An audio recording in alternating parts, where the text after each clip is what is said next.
Hey travelers, welcome back to the Shattered Pod. I'm Ghost, your game master, and this is the podcast version to our online Daggerheart actual play series, The Shattered God. Now, the road into Aelthwyn should have led our players to Silver Towers and Living Song, but instead, they're greeted with silence.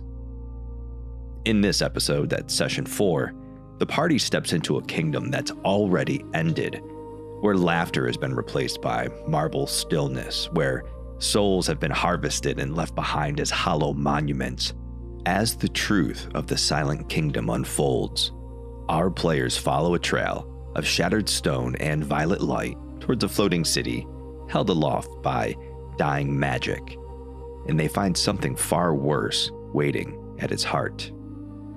In this episode, dreams bleed into memory, old lives resurface, marks burn, and when a god long thought banished finally speaks, he does not come as chaos incarnate, but as change itself, offering vengeance, truth, and the promise of a new pantheon forged from broken crowns.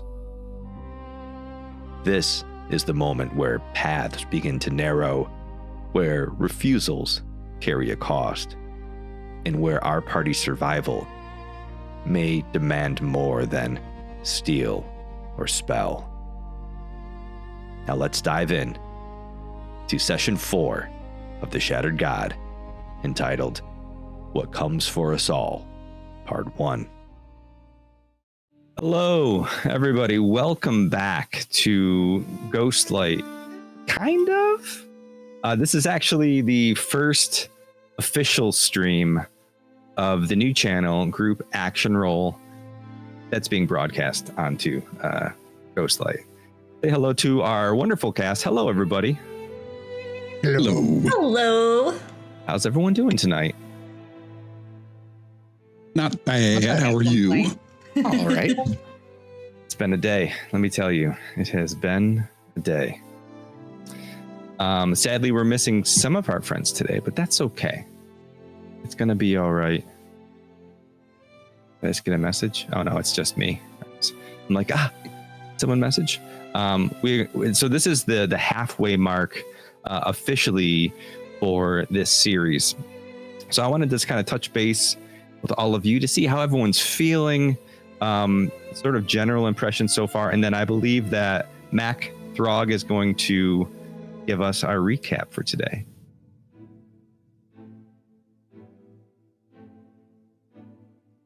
How are we doing? Good. Yeah, I'm feeling pretty great. You know, I heard that we're becoming a party of 5, you know, from a certain person. I mean, I didn't know it was going to be a party of 3, but we'll see. I told Sage, I'm like, well, they're not safe necessarily.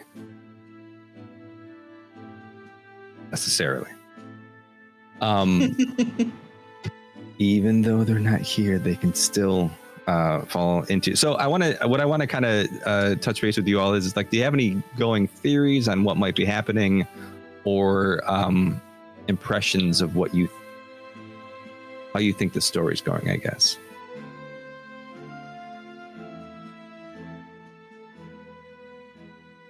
No theories.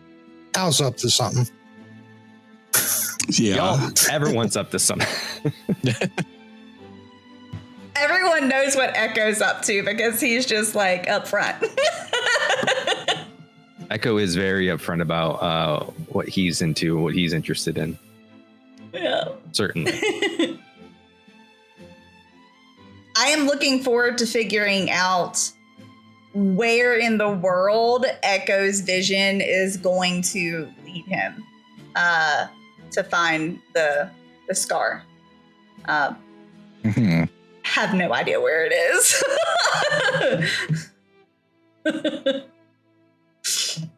Alaran, what are your thoughts, theories, feelings for Darr up to this point? For Darr's just kind of following along in this weird thing that's happened to them, and yeah, I don't He's not quite sure what's going on at all. He's still trying to figure out what gods are. It always happens. Always someone.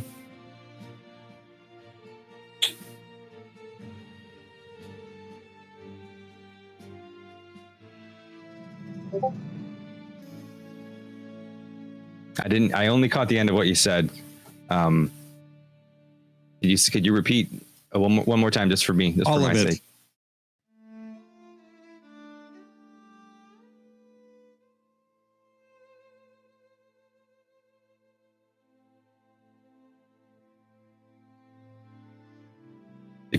The group decided. Speaking of great deceivers, Hal, what are Helm's thoughts currently of the group and sort of where the path that you all have chosen? I think it's still extremely early, though he got to see the full might on display in the last fight, the last session, where everybody got to use some of their abilities. So he's like, okay, I can hide in the back a little bit and won't get killed because the big, strong scarecrows and orcs and fairies and young girls, he was certainly not wanting to go home. That was obvious. I think he got more nervous as he got closer, going like, is this really going to happen? Because he's never had to go back, regardless of had he wanted to go back or been summoned to go back. It's kind of the type where he would get halfway there and just turn back around and make it up excuse why he can't be there.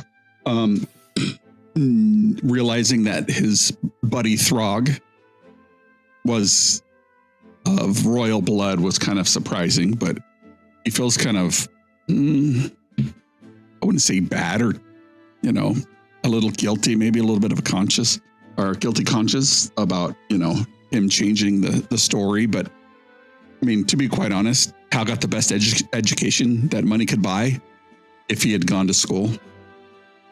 Sure. Instead of fence club. So he feels much better going away, further away he can get from his homeland, the better he feels. As we all know, you can't run forever. Mac, what's going through Throg's mind up at this point?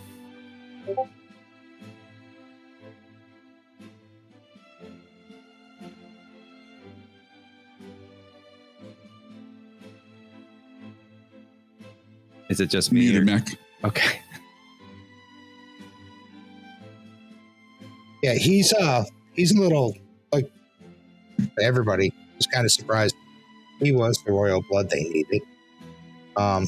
He's never thought of anything. I mean, he grew up pretty much getting kicked around until he was tough enough to kick back, and then sent over to here and just kind of we're going to sacrifice you and all that. And it's kind of he's kind of taking it as what Echo said about people in the fields and stuff like that, and child that wasn't known about it. He's kind of hurt by Al, because he was the one he trusted most. The whole, If he remembered. no, not about that. Oh, Aha.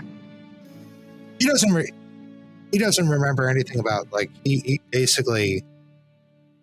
He figures he learned the truth from the village itself. And it was just, he's like, it just feels like another responsibility on him now that he's got to be, he doesn't know what this means.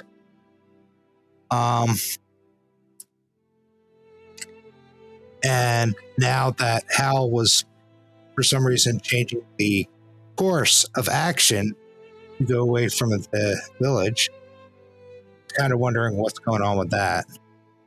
It's like one night we were all doing that, but the night before we all said we were going to go north, and then Hal's like, no, you all said we were going south, and then suddenly everybody's like, no, we're going south. Helm's tricky.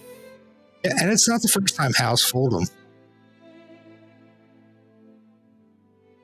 He is a deaf deceiver. Deceiver. Yeah. He's playing it well, playing it really well. All right, Mac, do you want to go through our recap and let us know how we got to where we're going? All right. So, session 3, Storm Song of the Dawn Spring.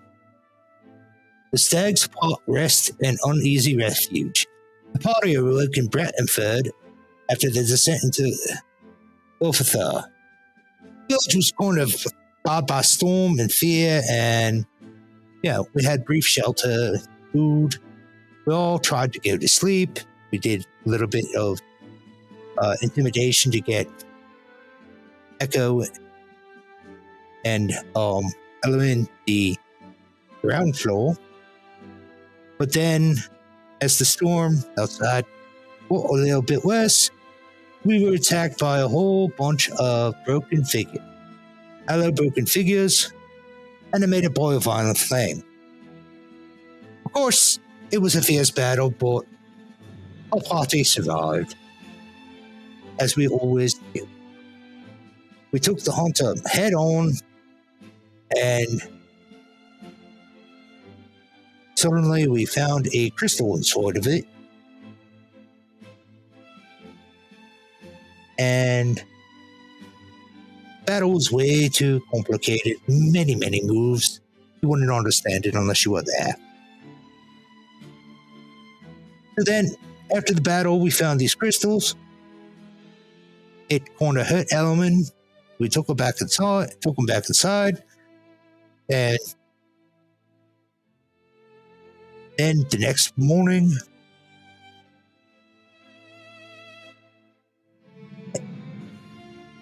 Aelthwyn was a little bit jittery. I just figured, okay, battle jitters, the adrenaline wears off. You get all kinds of jittery. Just you won't keep going. Then we woke up and we were choosing our road ahead, and we made a couple deals, got a cart. We almost had to pay for a horse. Then Echo said, "Well, I can be a horse." And Echo was a horse. So we saved money on the horse, used that money to buy some supplies. We left the village going south, which I could have sworn we were going to go north, but we went south. And then we found this bard. And the first thing the bard, a bard's a storyteller, in case you don't know what a bard is. Very strange. He was sitting out there in the middle of the dark in the raging forest and all that stuff, sitting by himself with a campfire. He started telling stories. Now, I don't know about you. When I see a bard, I want a cheery story. However, this bard was just trying to make everybody kill themselves. He was too depressing. Not even seeing Echo walk to him as a horse, which is the funniest thing in the world. Cheered this man up. Finally, everybody was telling him where his stories.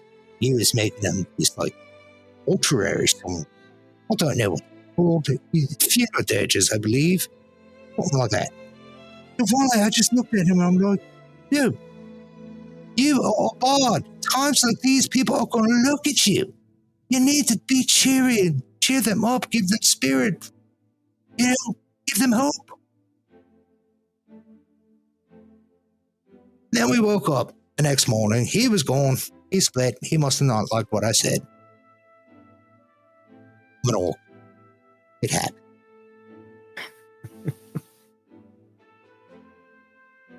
So we continued our way south, and all of a sudden there was this big, beautiful city that apparently was our destination. But I'm sitting here going, it's floating on the rock. How the hell are we going to get? None of us fly. How are we going to get up there? But nobody, well, I didn't ask, actually, so I guess nobody could answer me if I didn't ask. Well, that's pretty much where we are. And for that lovely recap, Story Sage has granted you one hope, Throg. Well done. I especially like the bard part. Half of the bard made me happy. Also happening, because this is our halfway mark for this series, we're going to be giving away a group action roll hoodie. I was trying to wear it for the stream, but it's really good at keeping you warm, so I took it off. We're going to give away one of these. So stick around. It's going to happen probably around the second break, assuming everyone survives that long. And what do you say? Roll the credits? I mean, the how is my audio? They were saying they couldn't hear me at one point. Yeah, is I think better now. I looked through. I think I found it. Okay. I think I found the issue. Let us know in the chat if you can't hear caller on. I think we're good. I think we're good. There we go. Okay, you're all set. All right, let's play some Daggerheart. What do you think? Yep. All right, here we go.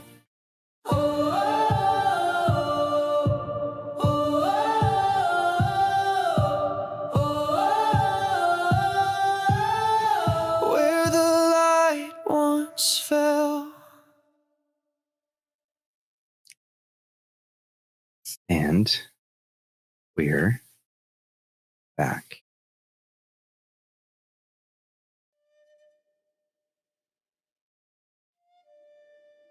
So, when we last left off, you were approaching the Elven Kingdom. We're on your way, and the Elven Kingdom itself is sort of split into two different areas, two different levels. You have Lower Aelthwyn and Upper Aelthwyn. Upper being the large floating island that has the capital, Thalan'dor. As you walk, the road winds upward into Lower Aelthwyn, and at first glance, it's breathtakingly beautiful. Every stone underfoot has been cut with precision. Each seam aligns so perfectly that time itself seems unwelcomed. Bridges of white and silver marble arc across streams, the balustrades carved into running wolves, stags mid-leap, hawks with wings forever unfurled. Homes are latticed with ivory, balconies draped in flowering vines, the work of a people who built not merely to live, but to be eternal. Yet all of this is silent. Not the silence of peace, per se, the silence of a breath held too long. No voices, no laughter. The air carries no bird song. The streets are not abandoned, they're haunted. Because many of the people of Aelthwyn are still here. As you walk through Lower Aelthwyn, the settlements that you pass through, you notice they're scattered with stone statues in the street. Not these beautiful works of art that you've noticed as you walk the path. No artisan would pose their subjects in such raw, frantic motion. Mothers clutching children mid-run, guards frozen with blades half drawn, their faces twisted in fear or locked in battle cries. All carved from pale stone, yet their poses speak of lives interrupted. Cities and towns struck still in an instant. Yet this is not the only stone that you see.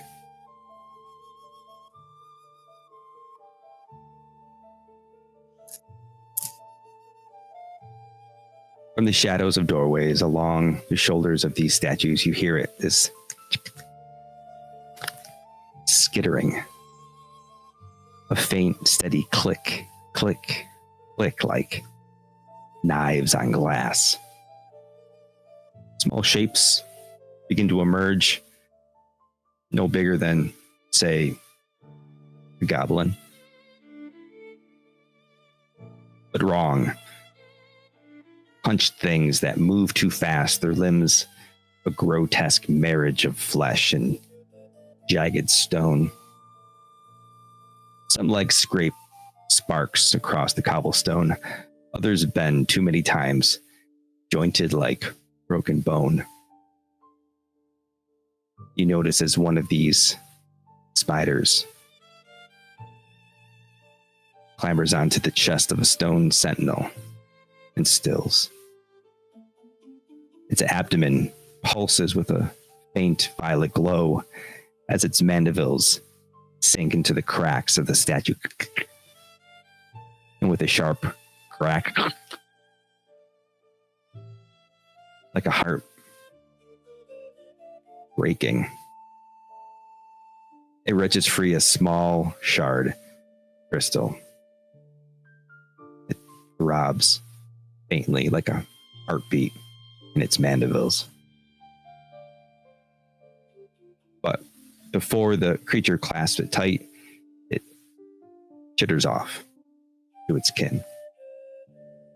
And you see this periodically as you're walking, dozens more crawling, whispering and clicks and hisses that almost sound like a language. Dozens of them harvesting the people of Aelthwyn one fragment at a time, carrying away the last light of their souls.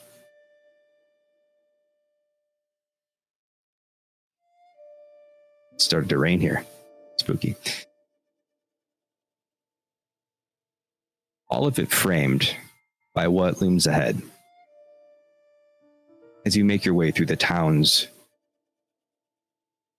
you see the crater, this vast wound in the earth. That it's where the capital once stood, the upper Aelthwyn, before it was wrenched out of the ground.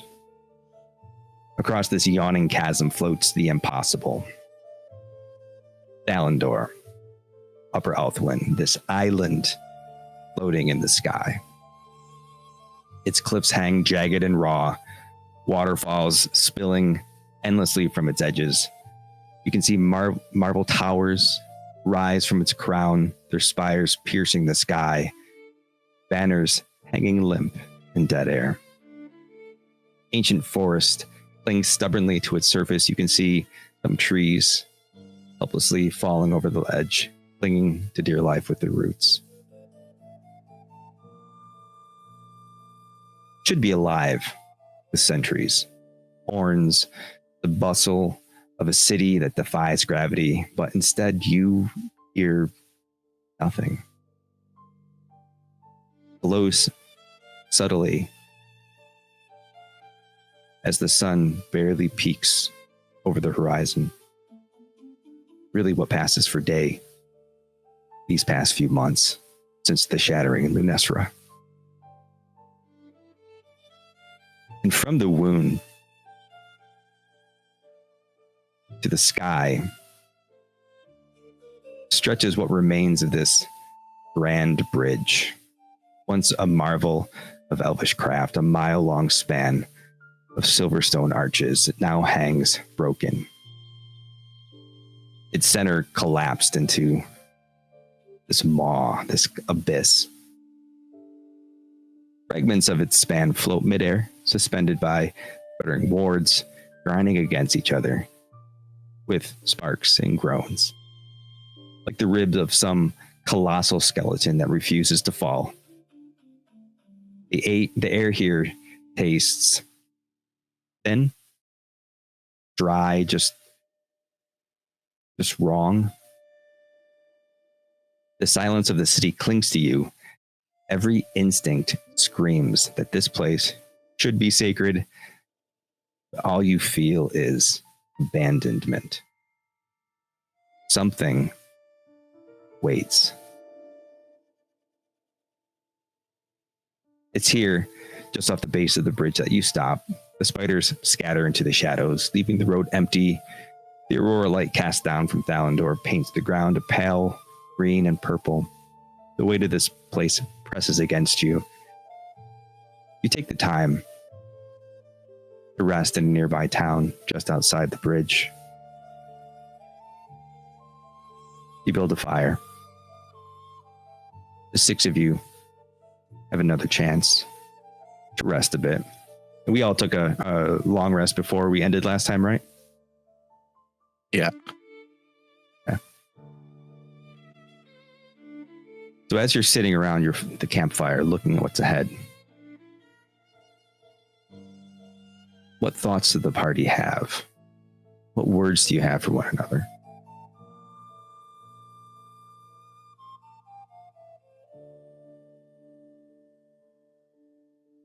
Oh, is this what it is supposed to look like here? I thought it was beautiful. And was this what it looked like when you were here last? Echo looks like as soon as we reached a point where the party like started picking up on all these things and seeing the statues and feeling the unease in the air, Echo has looked sad, almost kind of reverential to something that was lost. And Echo just kind of looks over to Helm.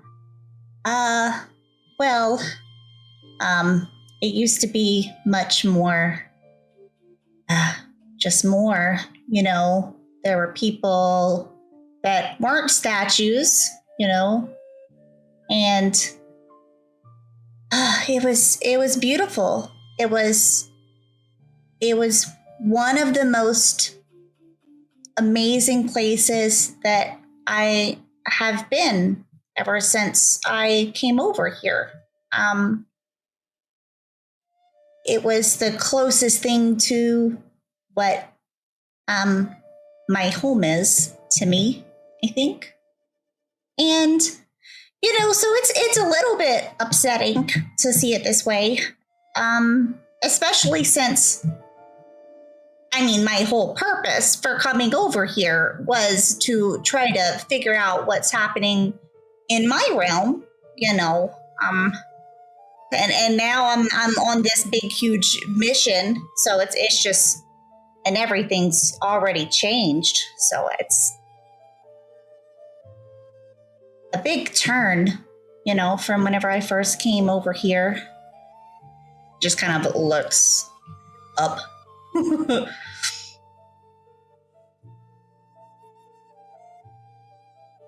Mara, what are we supposed to do that we're here now? I mean, can't ask anybody anything. Like, do we go into whatever that is? Do we have to fly up there? I cannot fly. Well, you know, maybe us that have wings could help with that. Maybe? I don't know. Ellen is pretty, you know, sturdy with a cart and everything. So I don't really know exactly what we're going to do. As you Also, say did you see Ellen's those name, spiders? they look over and then go back to their book.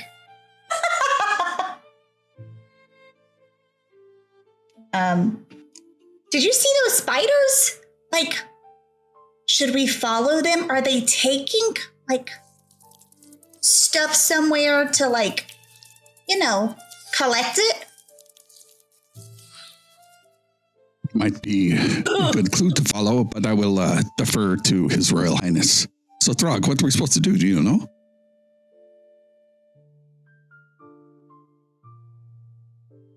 Frog will just stare at him for a while and shake his head. I think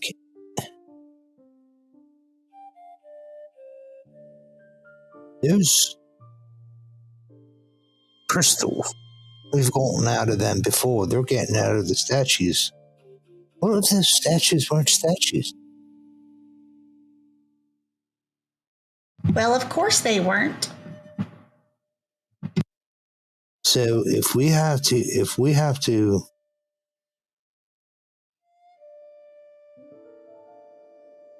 there's something here we have to heal, like your book wizard said,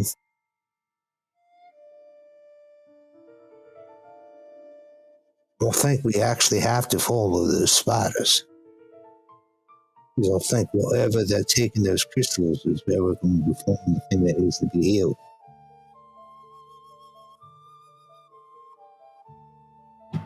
Yeah, that's kind of what I was thinking. Plus, on there now, hopefully we can find a place to get up to the upper city, too.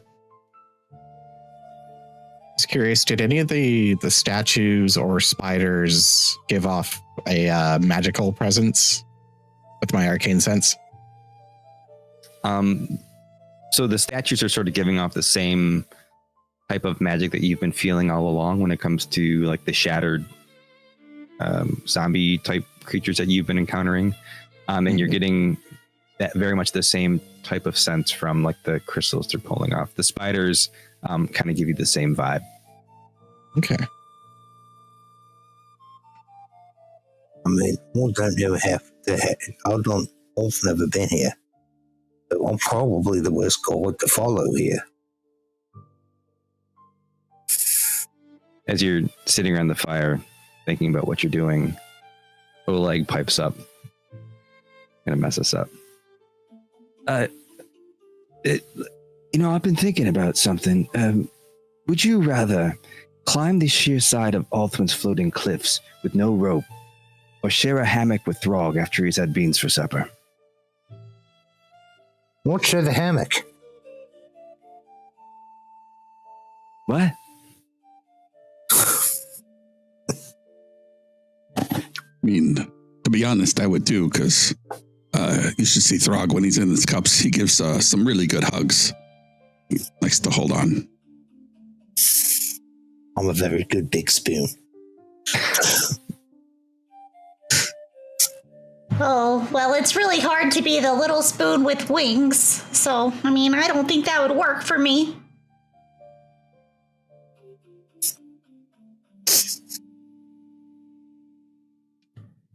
What's a hammock? Are we supposed to gain any insight from these questions? No, I've just been thinking about it.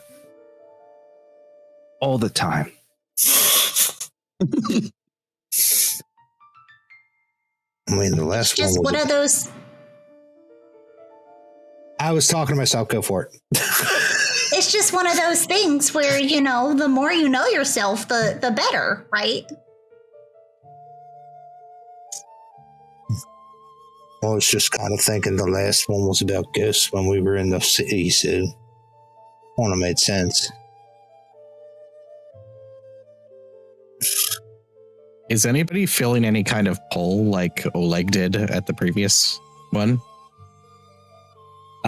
Yeah, so Elmd, the closer they've gotten to Thalan'dor, they're starting to feel their mark begin to burn a bit. Not as strong as what Throg was feeling.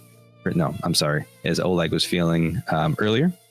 You're still a pretty good distance away, but their mark is starting to burn a bit.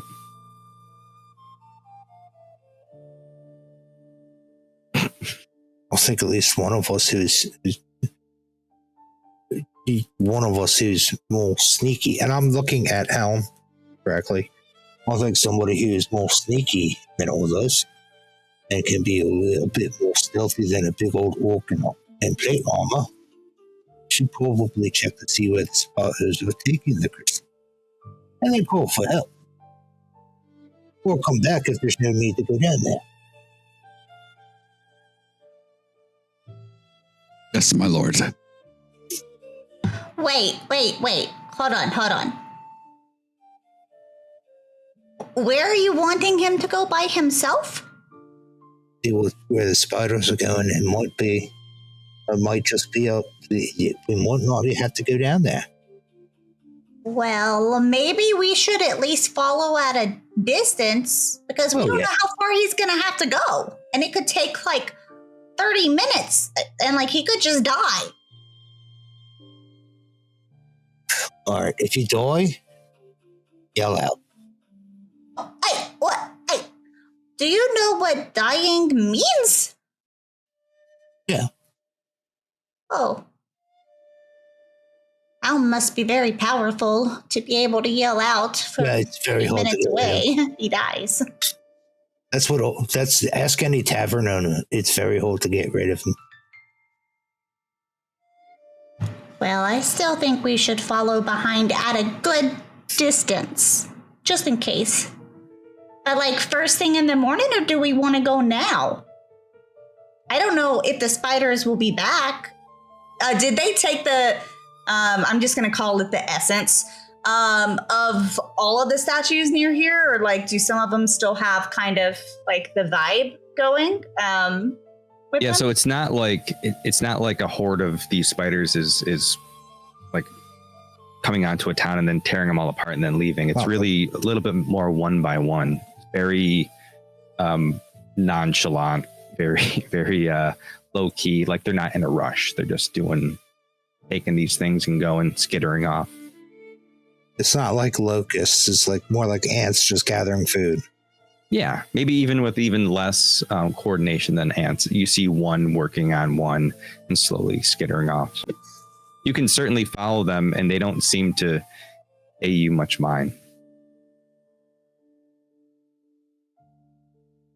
And the sun is starting to arc down. I want to see where we need to go in there at night.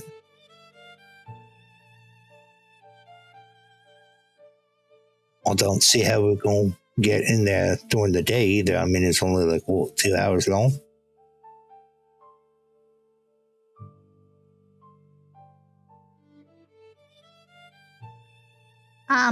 Well, I don't know how far away it is.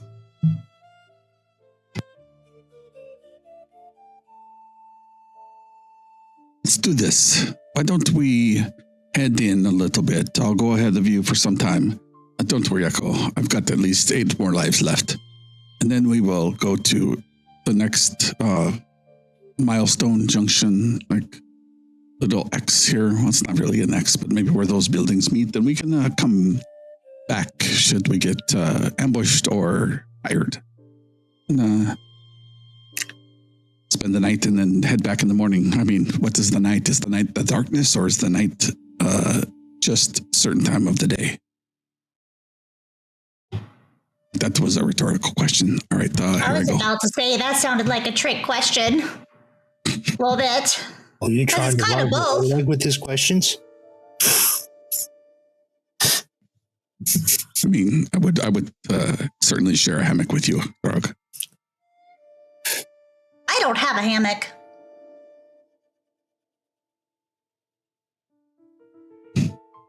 Poor Darr is still trying to figure out what a hammock is.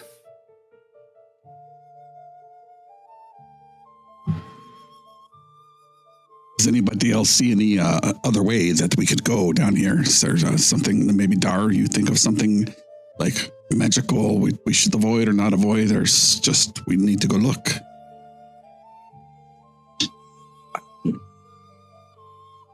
I think we follow the only things that can be followed.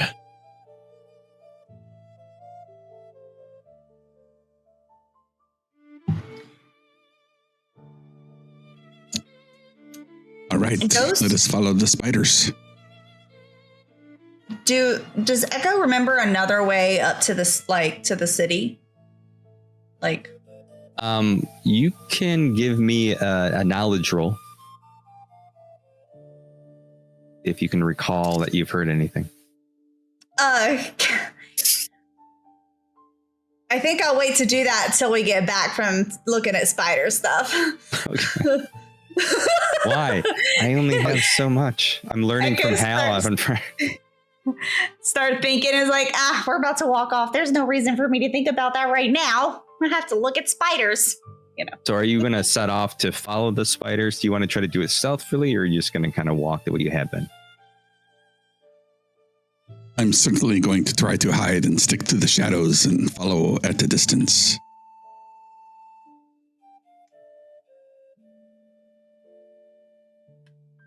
What about you? I want to follow as well. You want to do a Group action roll. Group action roll. You can. Outstanding. The first group action roll of group action roll. So, for those of you who don't know, you're going to pick someone to lead the action, and then everyone else is going to roll a reaction roll so that you will not be getting hope or fear from it. And then the party leader will roll as normal, and we'll add up those who pass the roll, get a plus, those who fail the roll, get a minus, and then the party leader is going to add that as their modifier. And then also in addition to any other modifier that you might have for that particular ability. And this is finesse, right? For hide, yes. So we're all rolling. Yeah, but you need to first pick who you want to lead the roll. I'm pretty sure it should be Helm, right? Yeah, Yeah. Lead the roll. this is his idea. It was his idea. Okay, and like I said, this should be pretty straightforward because they haven't really paid you much mind. But Helm, if you want to hold off, let's start with Darr. Mm-hmm. Darr, can you roll me a finesse roll, please? Our glowing scarecrow. Roll me a finesse roll. That's a 4. Okay, we're trying to reach a 12 here. I should have told you that ahead of time. 4 is a fail. Yep. Throg, in your plate armor, you want to roll a finesse roll? Sure. I'm just straight up walking. I don't know what they're doing. There's no advantage, disadvantage, right? Unless you have something for like there is disadvantage if you have like your armor. Does your armor have a disadvantage for finesse rolls? Let me see.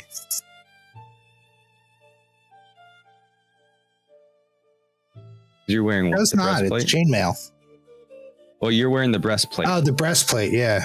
You got both. Iron Tree breastplate armor. Yeah, but you don't have any. Doesn't appear to have any. When you mark Disadvantage. your last armor slot, blah, blah, blah. Base threshold. Yeah, it's also a good reminder. Does When you not have say your character anything. sheets open, go ahead and look at some of your items. I know that some of them have some additional hope features. All right, so yeah, just roll a normal finesse roll. Straight roll. Oh, wait. I get to reroll. Did you get a 1? 1 or 2. 1 or 2? Nice.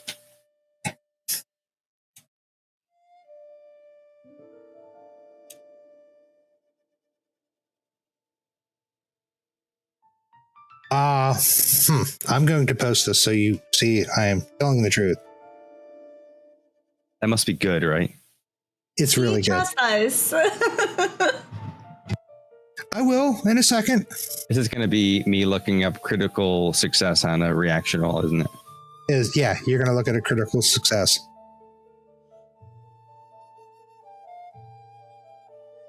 All right, because I'm pretty sure it doesn't do anything for you, but I don't know for sure. I know critical success on a reaction roll negates any negative consequence you might have. However, Okay, it doesn't like me. It's 2 3s. It's a critical success. I mean, it's still a critical success. Yeah.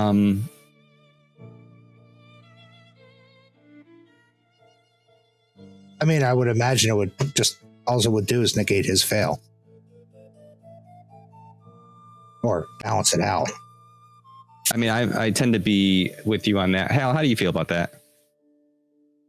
Critical success on a I reaction haven't read roll. anything about a critical success on a reaction group action. Yeah. I haven't seen anything like that. Yeah, it I don't seems. remember, but It seems like it because we say it's a reaction roll. You don't gain hope. I don't gain fear. That it No. sort of negates out. But I'm just happy to make it a pass. you have in fact negated the fail. It's on to Echo.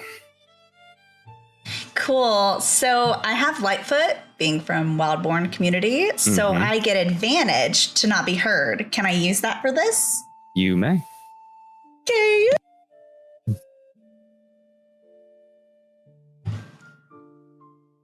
You got a crit, didn't you?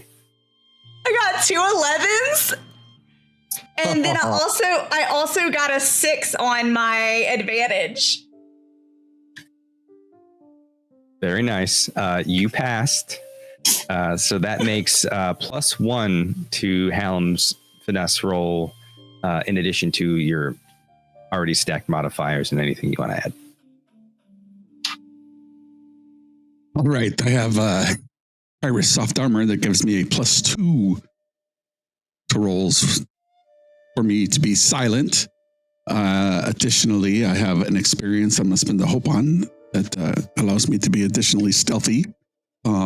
And since I'm a scoundrel born, I have advantage on rolls to, what does it say? Hide. You tell me if this applies, Ghost. Find a safe place to hide. I think it applies. All right, so that's +2, +4, plus whatever I roll. So that's a total of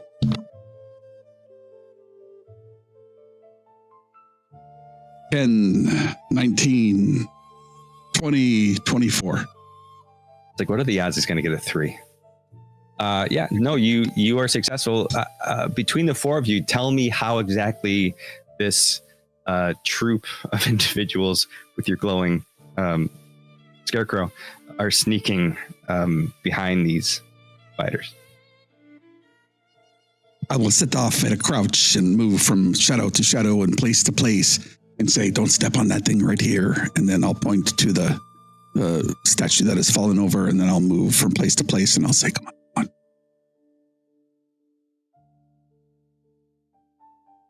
And you Echo's mainly Darr. like staying in the branches, like kind of fluttering from one place to the next, then fluttering over to the next one and kind of like keeping an eye. And then, yep, that's Echo. Like, Throg is probably just holding me down into a crouch position, and I'm like, what the heck is going on? Yeah, basically, it's like we're just the two of us are just falling up, and it's like trying to hide behind one of the fallen pillars. And then I see him just like going, like looking to see, probably very confused, just observing everything like Darr does. And I'll just tilt Darr forward so he's kind of in line with the fallen pillar. Saying, you have to hide. As you set out to sneak behind these spiders, Ellum doesn't care about any of this, but they're just reading their book. And Oleg feels like somebody should probably stay behind with Ellum just to keep him safe. And we never saw them again. That was it.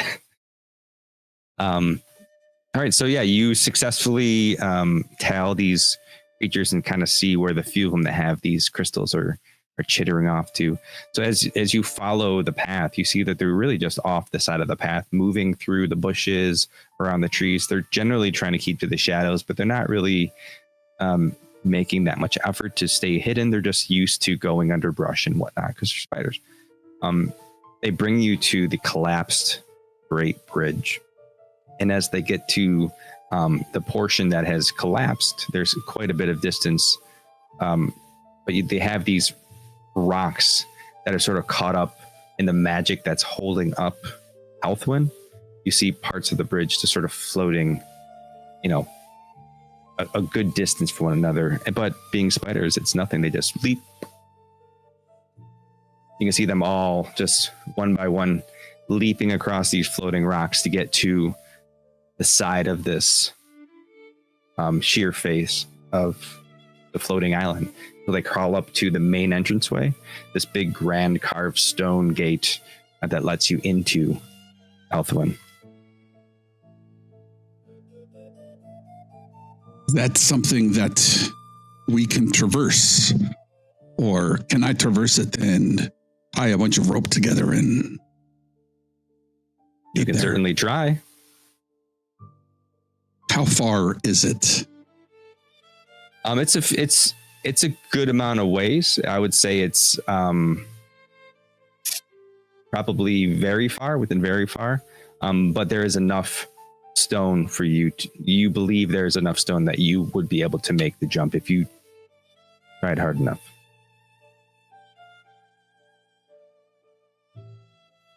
I will look back to the group and say, all right, let me get your rope. And I'll start connecting it to a grappling hook and then take my rope, connect to it. And all right, anybody else got any rope? Oh, end of my rope. And then once I get all the ropes tied together. Are the floating stepping stones far enough apart that like we could just basically hand Darr and if Ellen was with us, like just hand across and like the larger like Oleg, Hallam, Throg would be able to just kind of like crossing a river, jump from stepping stone to stepping stone? You wouldn't be able just to pass, not very easily, at least pass an individual off to another person. You are going to need to actually take a leap. What about Throg? I'll look back.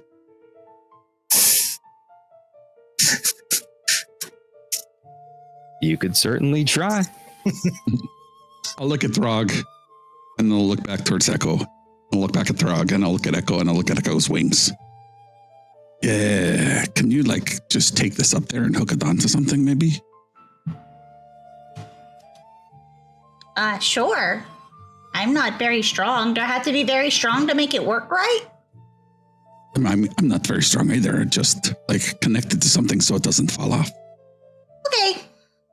Sure.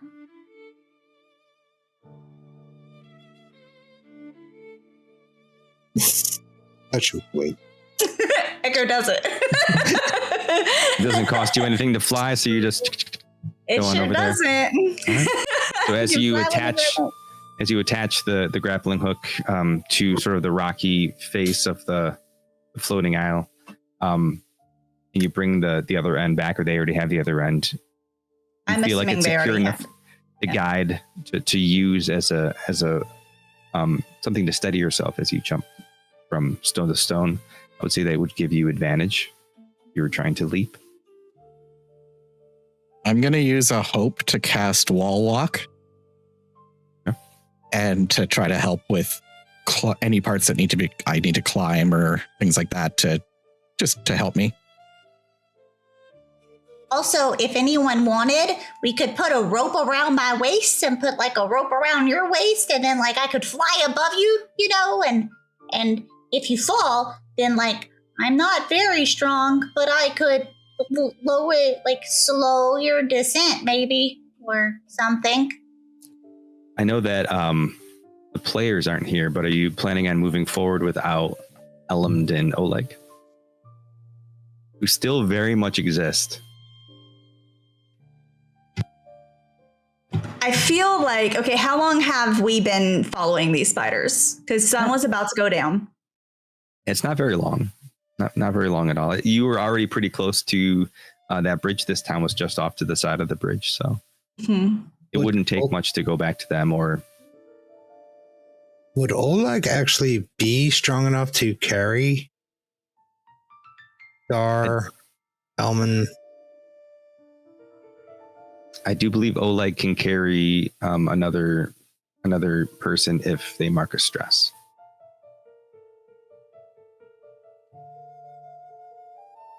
Mark a stress to pick up and carry another willing creature, approximately your size or smaller. Which would encompass Darr and Elman? I mean, I'd hate to stress him out when he's not here, but I mean, if we wanted, we could stress him out while he's not here, and then we could rest at the top, and I could use Clarity of Nature that I can use once per long rest, which I have marked, but technically that was previously, so it shouldn't be marked anymore. But so I'm gonna uncheck that real quick. Did you forget the long rest? Did you forget the long rest? I don't know.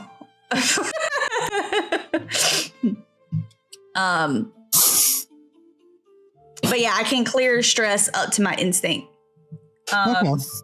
And then if we, then rested, then, so I don't know. As long as we can hand him a nice cup of tea and de-stress him afterwards, I am all for it. And I think he would do the same. If you take a long rest after this, we can also assign his downtime activity. True. But yeah, so we could do that if y'all wanted. And whenever Echo went up there to hook the thing, did he see a location that was nearby that looked like we could go and bunker down? Like a little shack or guard tower or something. As you flew up to where the main gate is, you have that beautiful white marble stonework that kind of goes from the bridge that was once there, kind of comes back as it comes into the mouth of this gate. And there's plenty of space in the gate. This gate burrows into the side of this floating aisle. This is, if you picture the aisle sort of floating up, this is in the underside of the aisle. So you need to make your way back up to it. So there is some space internal to that island that you see carved out. There's plenty of infrastructure in there. Okay. And Ellum and everybody would be able to just continue on from that level. Okay. Yeah. Yeah, I'm cool with us going back, getting us up here. I'm cool with it too. I mean, I don't really like leaving Ellums behind. I'm about at my maximum range away for my comfort level. I mean, Darr, you're going to be one of the passengers. How do you feel about it? I mean, I have, like I said, I already spent it on wall walk. So that should help me with some of the climbing if I need to. We're just talking about everything. And I have the wings if I fall. Forgot he had wings. You certainly do. Not So wings that flap, but wings that... No. Yeah. It's more like a parachute, but... It's I'm like okay. a glider. Yeah. You said Oleg can carry one other individual. I assume that would be Elend.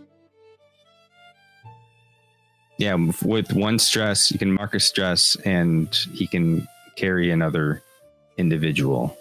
There's nothing. But then he that can mark says, 2 stress and carry multiple people, right? Yeah, there's nothing that says it resets after a long rest or short rest or anything. So, yeah.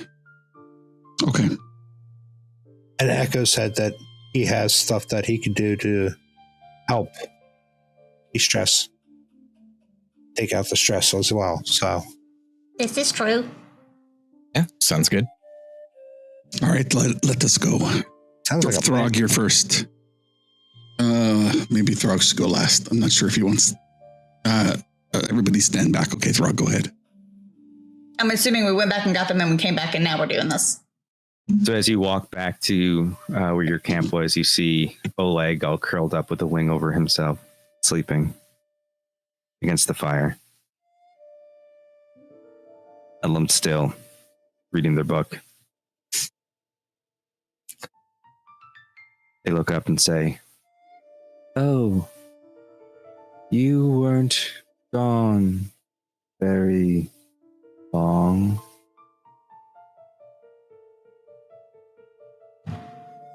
No, we weren't. It was just right over there that they were going. So, I mean, we were going to go ahead and go up because we kind of found a spot. It might be a little awkward getting up there, though. I'm just saying. Oh, okay. And they slowly look back down at their book. How do you feel about flying? I am not a fan. Am I going slow enough? There is one spot Beautiful. on the bridge where we're going to have to get Oleg to kind of carry you over a gap.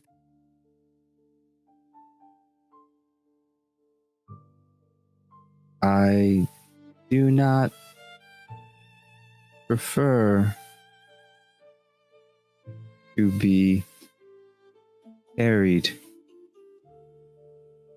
Well, unfortunately, I don't see how any other way of getting you across there. And that's where we need to go. Wait a minute. Go. Can Elm fly? Oh, I would have thought Echo would have known that fact. I've never seen Elum fly.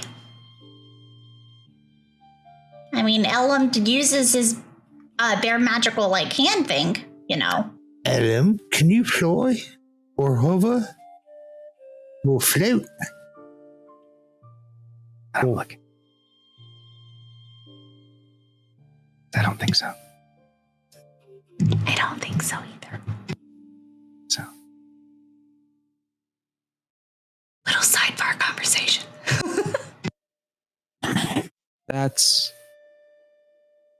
none of your concern. Oh, just trying to get you across. And Pick I'll up the walk book. by. Let's go then. And you see that they just sort of like wheeling themselves with the power of their mind, pushing themselves down the road, not even waiting for you, just going down there. Doesn't even know where to go, really. Just, we came from that direction. So. It's the one road. It's right there. Yeah, it's pretty obvious the bridge that's collapsed in the distance. Yeah. The floating island. Well, Darr, shall we follow the off-colored mother of pearl bricked road? Okay. All right, let's go. Echo's wake gonna up go Oleg. wake up Oleg. What? We had a plan. What did I miss? So would you rather have to start your day exhausted? Or would you rather get exhausted before you go to sleep and then sleep? So you're not exhausted all day tomorrow. What the one with the sleep? Oh, that's the one I choose. I'm still getting over these goblin-sized spiders all over. Yeah, we followed them, so we're gonna go up where they were, and we need your super strength, to help out because there's like gaps and people that can't fly, So yeah. Oh, I see. So I'm a taxi then. That's what it is. All right. And then I will surround you with beauty and serenity and clarity of nature and help relieve any of your woes. How about you surround me with sleep? Okay, I can do that too after we take them up, okay? Let me do some stretching though. Okay. Okay, it's this way. He just assumes because he sees Elend rolling down. Are they okay doing that? I mean, you don't really have a choice. Poor Elend.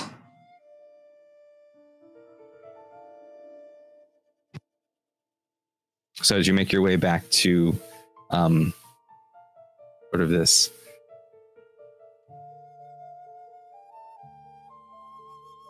road that crests the ridge, And you stand before this bridge where this wound is in the world. This crater yawns wide. This black abyss carved when Thalan'dor was torn from the earth. Beneath you, it's dark. The sun is long since gone down. Across the void, this floating island hangs. Again, you see the waterfalls cascading down into nothing, into that void.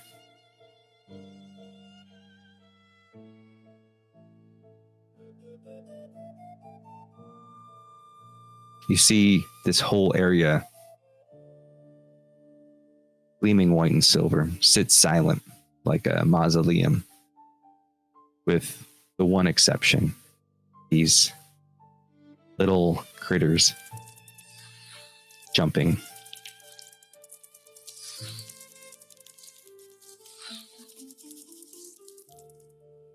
Until they're done, until the last of them have come through, cling to the wall and skittered up.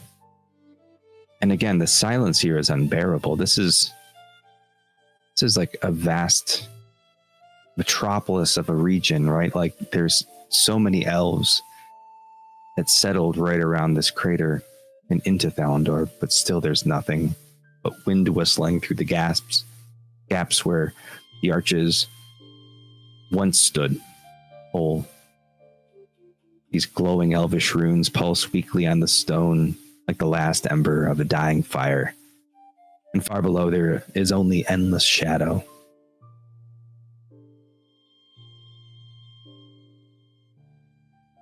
You look across this broken span, this fractured magic. This is an obstacle for you. And so you're going to ask Oleg to carry you one by one. Is that right? Is there any way that I could aid him and like give him advantage? So I can also fly. I'm not super strong, but like as like another point of something in the air. Yeah, I mean that makes sense to me. He only really spends a stress to do this. So if you want to I mean, the point was for him to for Oleg to just take over the two that can't. Oh, okay. So not jump. everyone, just the two. All right. Yeah. I mean, so, Echo can fly. It's pretty much Hal and I can take care of. Like that's why I asked you if we were they were spaced out enough where somebody Hal and I size. I gotcha. Could hop across, and it was pretty much for our wheeled ones. All right. I Yeah, tell you because what. they get advantage from the rope, right? So I figured I could get advantage. If you want to help, spend the hope to aid an ally, but I'll only charge Oleg one. We'll get two for the price of one stress. Sound like a deal? Okay. All right. Because he doesn't roll, he just does it with his natural movement. Okay, so I mark off a hope to have helped. Okay. And he marks off a stress. Gotcha. Excuse me. Thalan'dor, tell me how this goes with Oleg and Darr.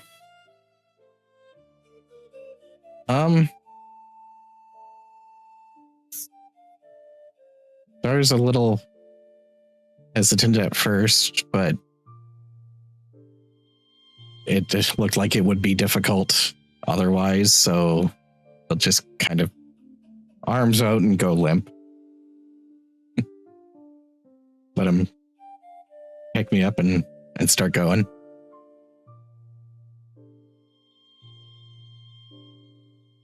Okay, and as he carries your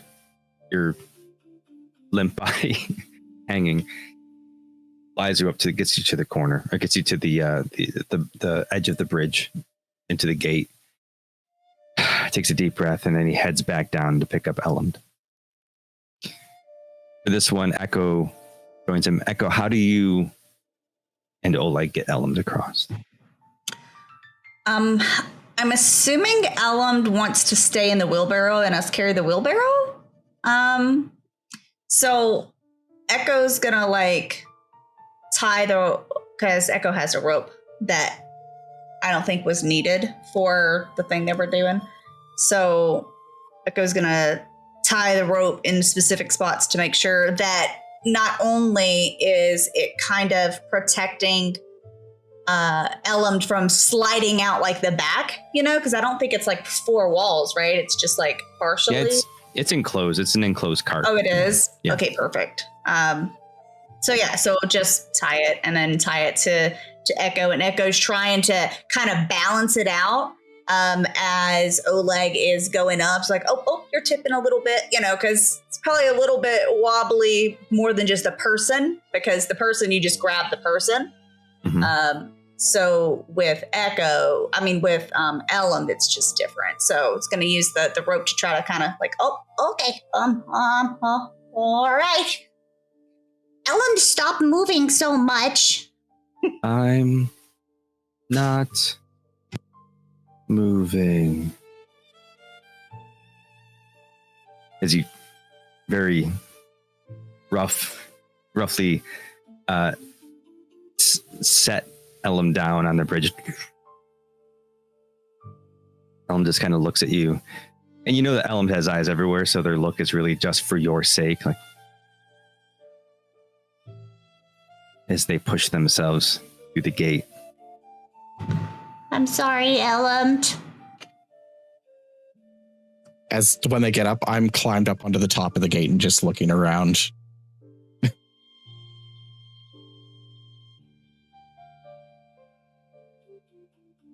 All right, who's next?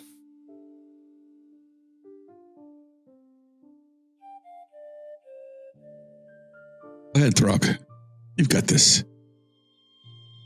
All right, I'm gonna pretty much just jump across using the rope to like kind of give myself an extra oomph. All right, give me an agility roll with advantage. Sorry. Okay, hold on.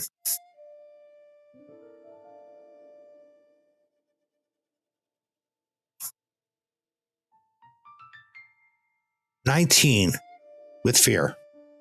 Ooh. Don't mind if I do. 19 is a success.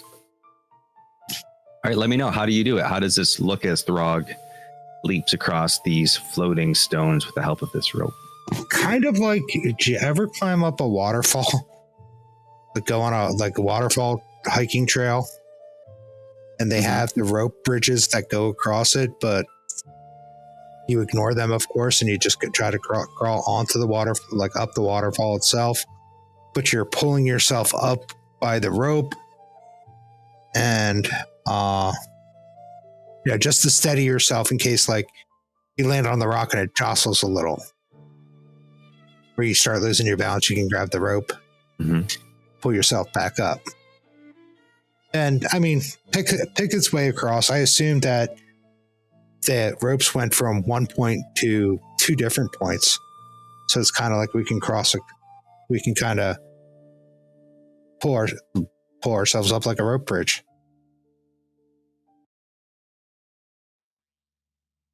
All right, great. And as you land on the other side,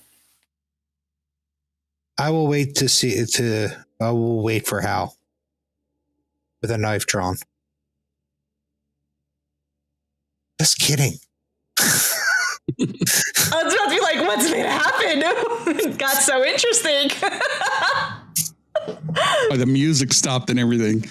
Planned it. Ghost didn't say how someone was going to die. Yeah.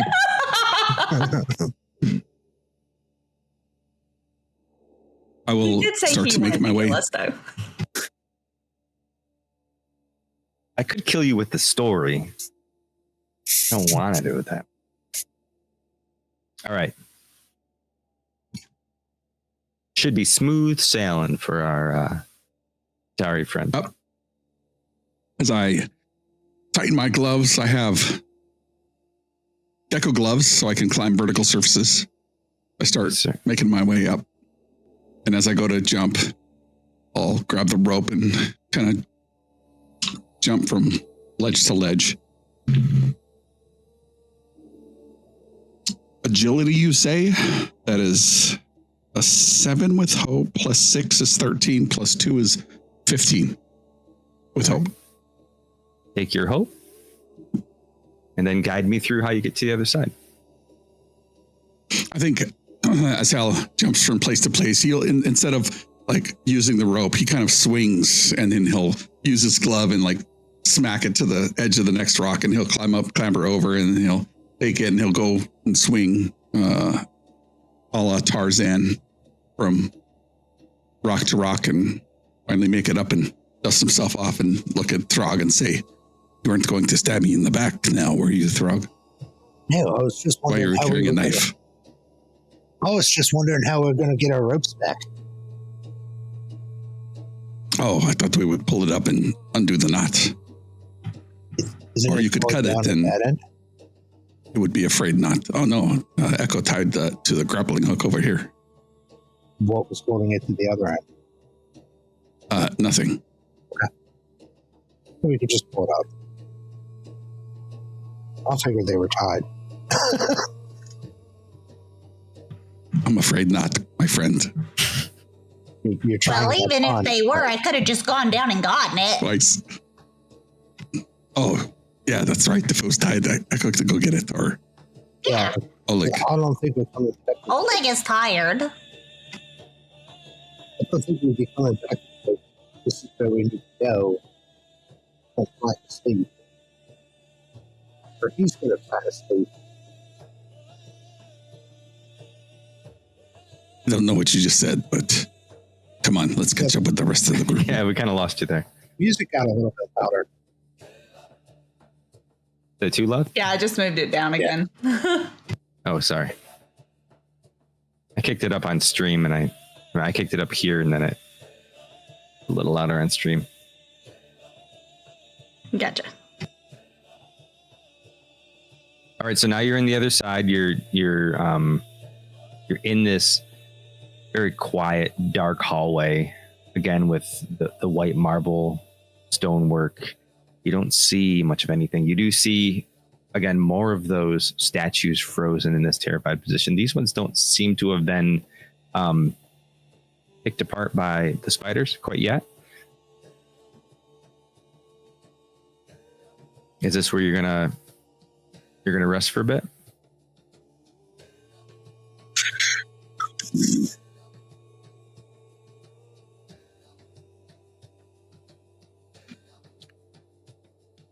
I mean, it's as good a place as any to rest. Did we want to look ahead a little bit and see if there's like a building, or we could just chill in here? Yeah, I'm not sure how many more spiders is going to come and go, so maybe we like peek behind the gate, see what's behind. Maybe there's a little, I don't know. You've been here before. What is behind the gates? Oh, well, who knows what's there now? Everything else is destroyed, all the people and stuff, so who knows? Why don't Plus, you give me we that don't know knowledge if... roll?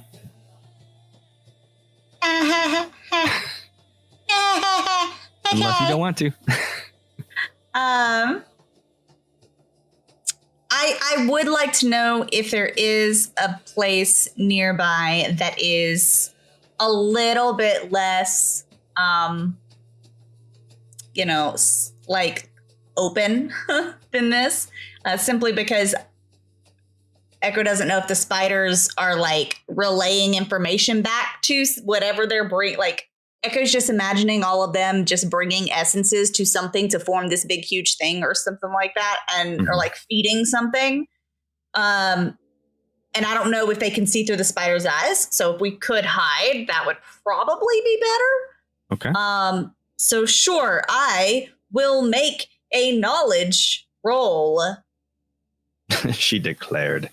Too bad Elmd is not here, because Elmd was also at this location with Echo, and their knowledge roll is so much better than Echo's. But let's see how he does. I will spend one of Elm's hope to give you advantage. How's that? Oh no, I don't want to take Elm's hopes. Oh, okay, then never mind. That would make me sad.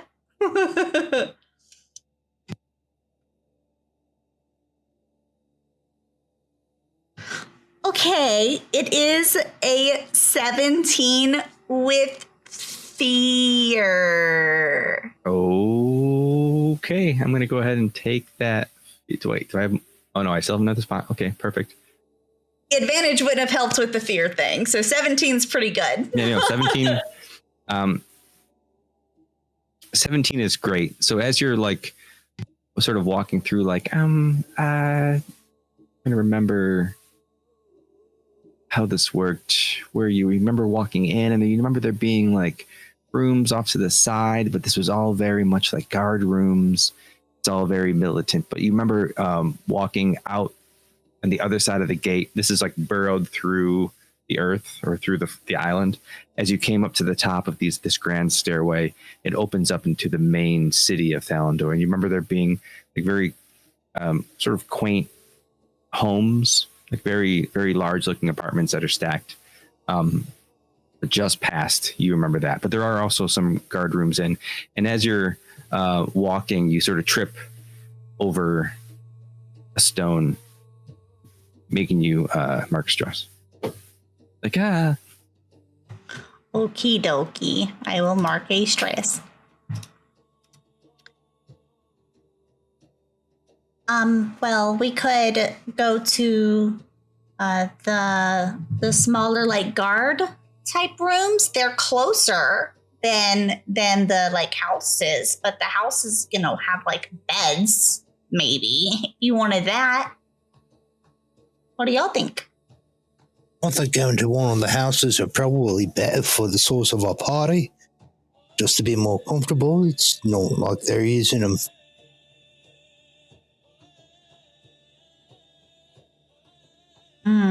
We have no sense of how long rooms ago. have stuff in them. We could always check the guard area too. I didn't really go in there because I wasn't a guard, so I don't really know all the stuff that's in there. You could check it out on the way. I feel very singled out by that statement. Why? I was a god. Well, you weren't a guard here. On the way through, I'll check the guards' rooms to see if there's anything of value to us. As far as like weapons or supplies, nothing else. all right. What do you mean by supplies? Food, water. Okay. Do me a favor. Give me a instinct for perception, or perceive. Just don't get a fear. I think he's maxed out. I think if we give him enough, I think I got one more. I think if we fill his screen with fear, he just explodes. So we're good. Actually, I should only have. Oh no, because Thrall gave me a fear. That's right. No, we're right. Yeah, fear away. Oh wait, hold on. No, 8. Sorry. 17 with fear. I can't. Thanks, me.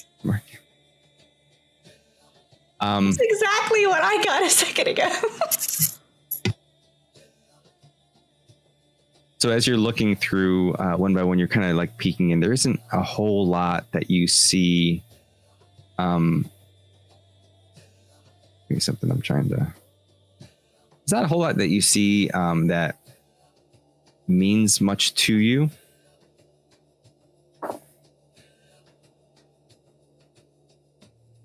Hold on, I gotta count.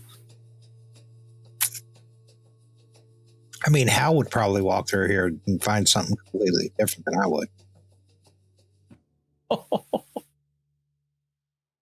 So as you're walking through the guard station, you notice a kit that you don't typically see. You haven't seen in your time in Lunesra. Like, it's not something that you're familiar with. So you start kind of rummaging through it, and you pick up a stick, the wick on it. It's one stick of dynamite, I'll put it in my bag. You don't really see anything else of value. Maybe you see some old food that's been sort of sitting out for days. Someone's lunch that was left behind. I was going to say, do we have any idea how long ago people started turning people turned to stone? If you want to do a knowledge roll, you could analyze how long you think the food's been. This would be so much better.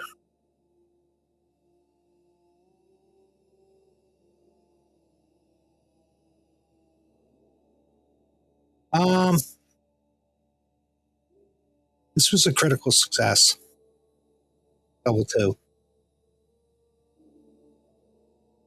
All right, so gain a hope, clear a stress. I'm full. All right, well then don't. Tell me how Throg expertly determines how old or how long this food's been sitting out. Please tell me he eats it.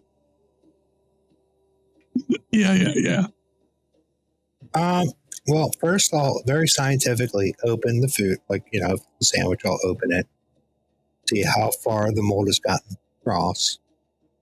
If the mold's just on the bread, or if the meat inside is getting fuzzy. See how slimy the meat and cheese are. And then sniff it, see if how aromatic it is.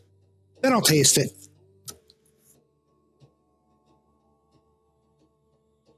I'm an orc. We've eaten worse.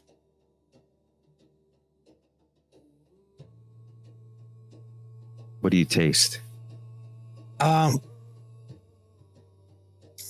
Fungus and mold. And whatever cheese was on there is starting to become a very different cheese. And the meat itself has probably a very greasy coating that it should not have. Kind of like the oils are like just seeping from it as it deteriorates and dries out. So you have this like dried out. Yeah. Tough. It's like mold on the bread. Imagine if somebody took like beef jerky and dipped it into the worst gravy ever made. It's sour, and you get that weird sulfur feel, that sulfur taste in the back of your throat. Ammonia. How does Throg respond to this rancid, slimy, grayish brown meat? Spit it out on the ground. This cheese with hard edges and this fuzzy bread. Yeah. The bread is fuzzy. Wilted, slimy leaf of lettuce. The muddy brown leaf of lettuce. I pretty much spit it on the floor and say, about a week. I would have gone with 2 weeks, but yes, very close. Frog, that smells outstanding. What do you have to eat? I don't know, but I could use a beer to wash this taste out of my mouth. I'm just gonna wait on the outside of this room. You didn't think I was gonna swallow the damn thing, did you? Thought it'd be like.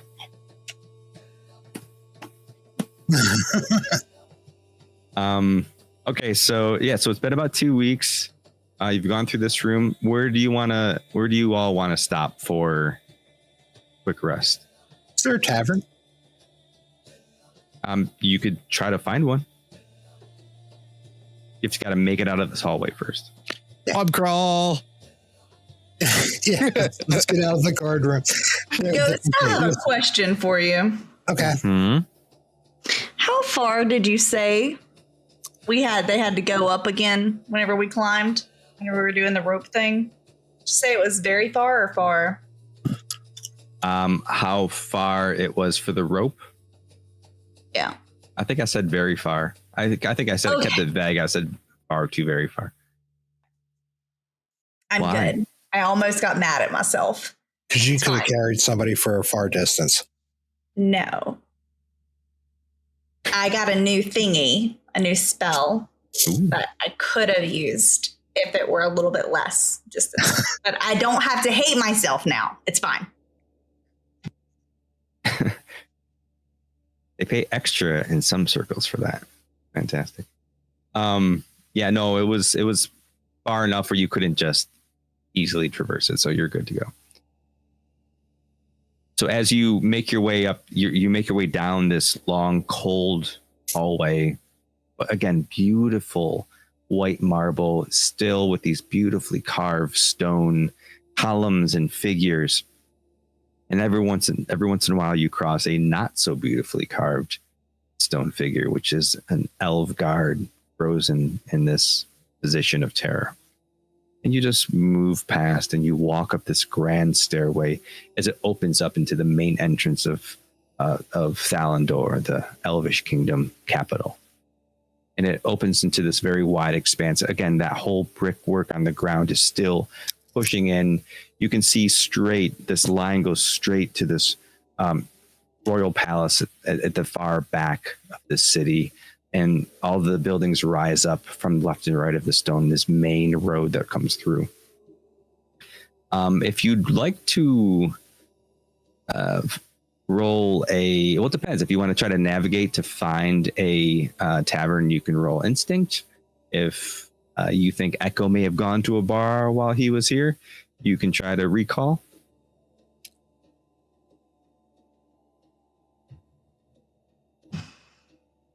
Or you can do a group action roll for a scramble.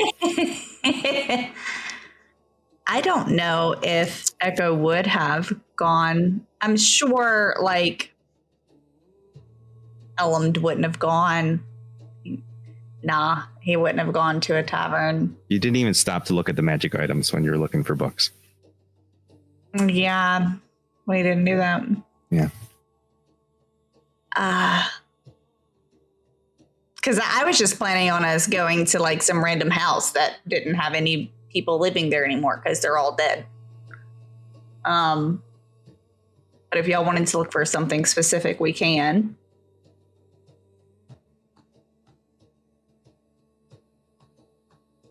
I mean, I just suggested a tavern because I made the comment about need something to wash the fuzz out of my mouth.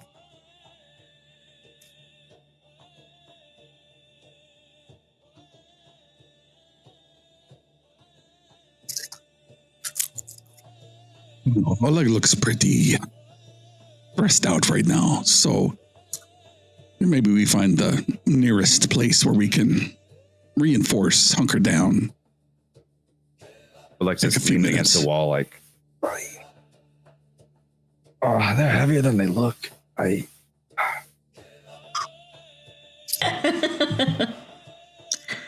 It's all the wood. It adds a lot of weight.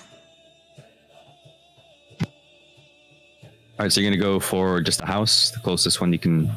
Yeah. You see that's. All right.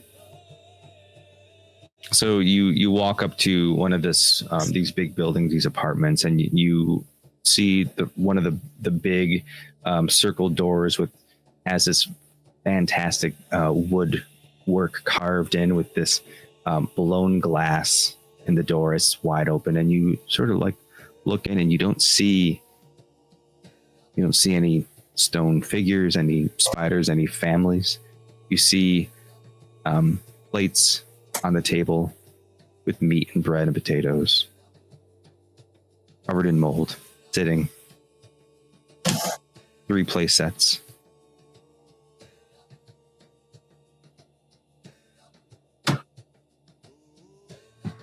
It must have been lunch or dinner time whenever everything was attacked here. How long do you want to rest for?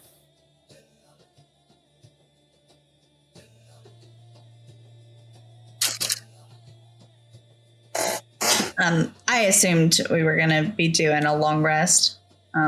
But yeah, if not, then I'm fine with a short. It's up to you guys.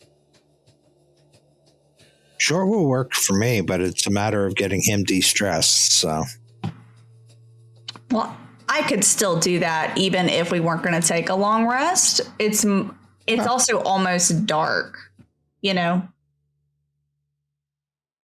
Like it's dark. Yeah, it's been dark since you set out.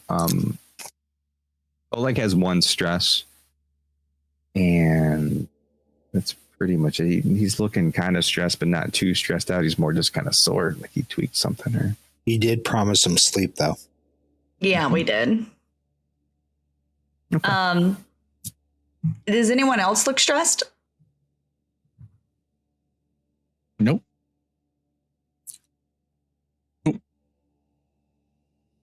Maybe element from you flying them over. It's just a little emotional stress. It's not like real stress. You look at Elland and they're again in their book, stoic as ever. They don't appear too stressed. Okay. So have we been traveling throughout the entire day? Is that what we're at? And so I think Hal will yawn and chop his lips a little bit, as the Catmen do. And, well, Chases I his wouldn't tail mind 3 times, plays down. taking some time off. I've been at this for a while. We've been at this for a while, excuse me. So we should spend the night, see what happens, see if there's anything that comes out in the middle of the night before we walk around the city.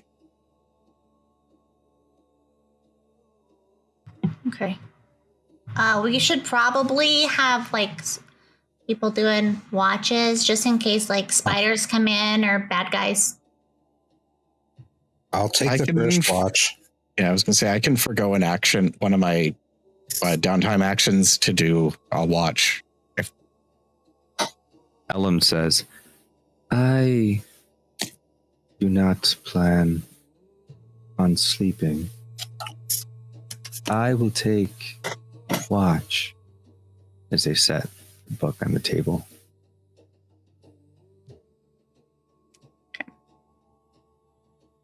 I'm going to use my clarity of nature to generate natural serenity within close range. So I'll make sure that I'm near Oleg. But I mean, I guess since he only has one stress, I'll take away my stress. So Okay. Yeah. That way, if he has any armor or whatever he wants to repair throughout the night, he can, you know. Okay. Anyone else?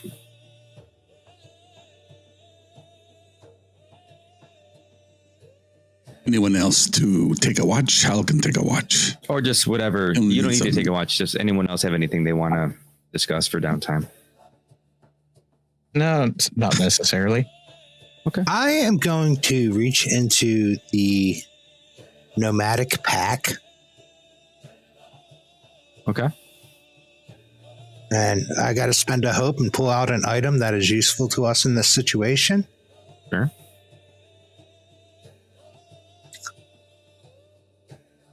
A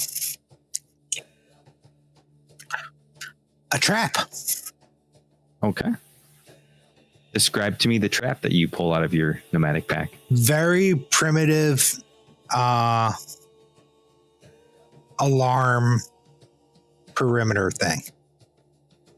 Okay.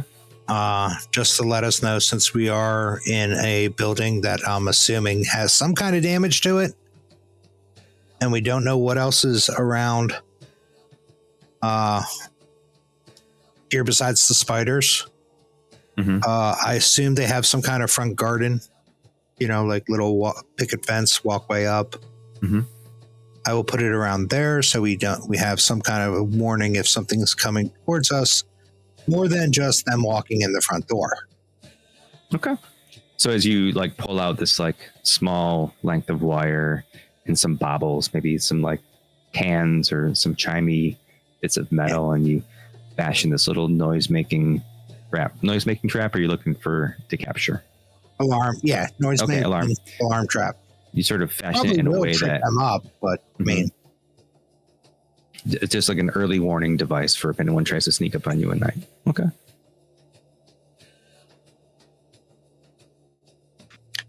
I'm gonna do work on a project. It's just gonna be, I'm gonna find some random fabric around the place and start stitching it to the wings to make it a little more patchy, like my robes, so it matches a little better. Okay. No real purpose to it, just aesthetic. I like it. And then prepare for the other one to get my hope back. Outstanding. Oh, I would love to prepare. Okay, we can double up and we each get 2.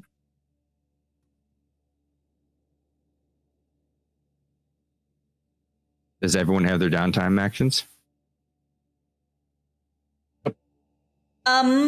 Is Elland like hurt or anything? I know that I helped repair. Okay, cool. Nope. Yeah, I'm good. Okay. I'd also like to check my armor, maybe repair it. Okay. Weapons, sharpen the edge. All right. So as you sit in this room with Ellum sitting on the table, having sort of pushed aside one of the play settings and putting the Dawnfire book, as they're going through each word meticulously, occasionally looking up at the door and then going back to their books. You see Throg in the corner, the small whetstone on the corner of his axe. Echo, you see creating. This is the one that creates the flora, right? That makes them calming. Yeah, I create in serenity in nature. So yeah. You start to see this sort of vines of flowers sort of crawling up slowly, very, very small vines, waving and weaving their way around like some of the wood columns in the house, coming across the beams. I assume that as you walk in, you just sort of walk in a circle and then maw at the floor and then just kind of curl up and then look up. Come back down really slowly. All right. With Elland watching,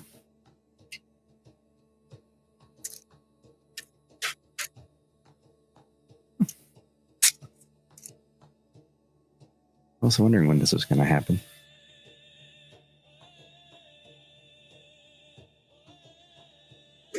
You all drift off to sleep.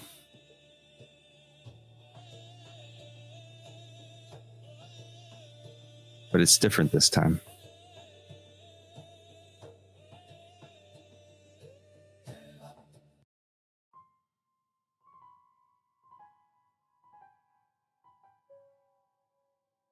As the silence in Aelthwyn dissolves, Darr,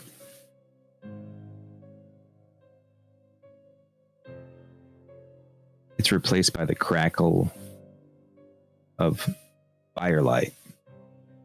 This muted roar of waves. You're no longer in this humble, quaint little house you've imposed upon. As you open your eyes, you seem to be standing in a chamber of stone, its walls etched with sea salt and old carvings of Corvallis banners. Through narrow windows, you glimpse a dark horizon of the sea, punctuated by the distant glow of torches. This place feels heavy.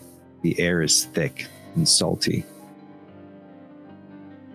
This keep, the watchtower, a lighthouse of war, built to stare forever off into the tide. Two voices cut through the hush of the room. At the center of the chamber, a man in armor sits at the edge of the table, his hands resting on the surface. A woman paces before him, her voice trembling, not with fear, but with fury. "Don't go," she begs, gripping his gauntleted hand. There we go. "Nathaniel, you don't have to do this. Not again. Stay here. Stay with me." The man sort of shakes his head, jaw clenched. His voice is deep, rough, already carrying the weight of command. You know I can't. The orcs are pressing harder every season. Corvallis needs me. I am the one chance we have to break them." The woman's eyes shine with desperate tears. "Then go. But as General Parvos, please, the name you've taken, they've given you, I hate it. It's not my husband." His gaze sort of softens a bit. And cups her face. In their tongue it means, bringer of death. They fear me, Sarah. I must use that if I am to save us. She shakes her head. "And what if it destroys you?" But he only smiles, small and sad. He presses a kiss to her forehead, then bends lower and rests his hand on her belly. A silent farewell to a child yet unborn. And then, without another word, he turns and strides from the chamber and closes the door behind him.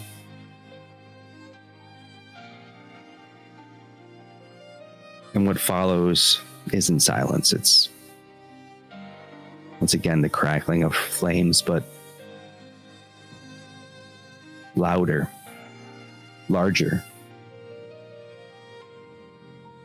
The entire keep engulfed by flames, clashing of steel outside, orc battle cries come in through the window. A woman screams for her husband. And then the world tilts. Sound collapses. And when you blink, you're no longer at that keep. You're standing in a field. Tall stalks of grain sway in the warm breeze. The reddish glow of what little sunlight you get now reflects on the grain. Darr, you look to the side of you and you see Oleg. You know this.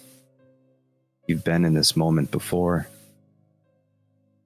He's quiet. His arms are crossed as he watches. You look to what he's looking at, and you see a boy laughing, but a serious laugh. He's barefoot, swinging a stick like a sword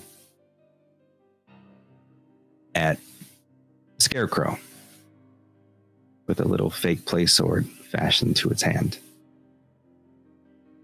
As he hits, the scarecrow leans and sways with each strike. The boy's laughter overcomes him as he's trying to be serious. In his mind, he's training for what's to come. But his laughter is still bright and carefree. And for a heartbeat, you feel it again. This familiar feeling.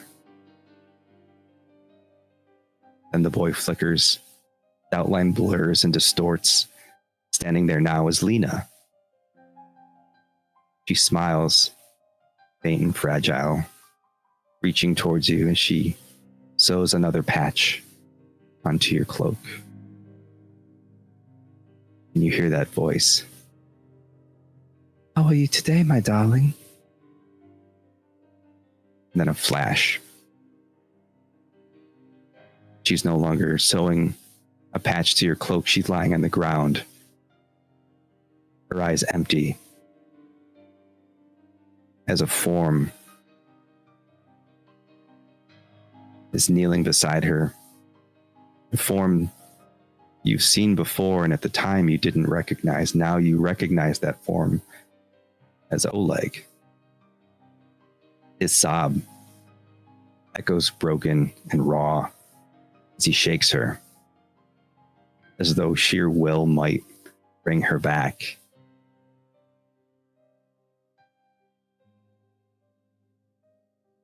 He begins to scream to the sky. Lightning clashes, lights around you flash. And behind Oleg, a shape rises. Massive, silver back, fur gleaming in moonlight. Its eyes burn with violence. Its eyes set on Oleg. And with a roar, it lunges and strikes down on him. And another flash. The field is gone. And at your feet, Oleg is dead. You stand now in a vast black chamber. The air is ice on your skin. The floor beneath you is polished marble, cold and slick. The space is empty, cavernous, and the silence is suffocating. Another flash. Next to Oleg, you see Rhett, Myra, Lena, Echo, Elmd, then Throg, then Helm. Their faces are slack and lifeless. Their bodies strewn across the floor at your feet. And from the shadows beyond them, two red eyes, night, searing like coals in the dark. They see you. They've always seen you at some level. A shape steps forward, towering, indistinct at first, but growing more solid with every breath you take. Shoulders far too broad. The outline ripples and shifts in shadow, never still, never whole. And yet you know, you feel it in the wood your body is built of. It's the straw.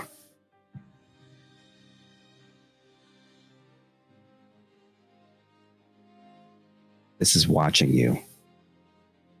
It knows you. It knows what you're doing. It leans down, its presence pressed upon you, like the weight of an ocean. And in a voice like stone crackling, it says, Darr.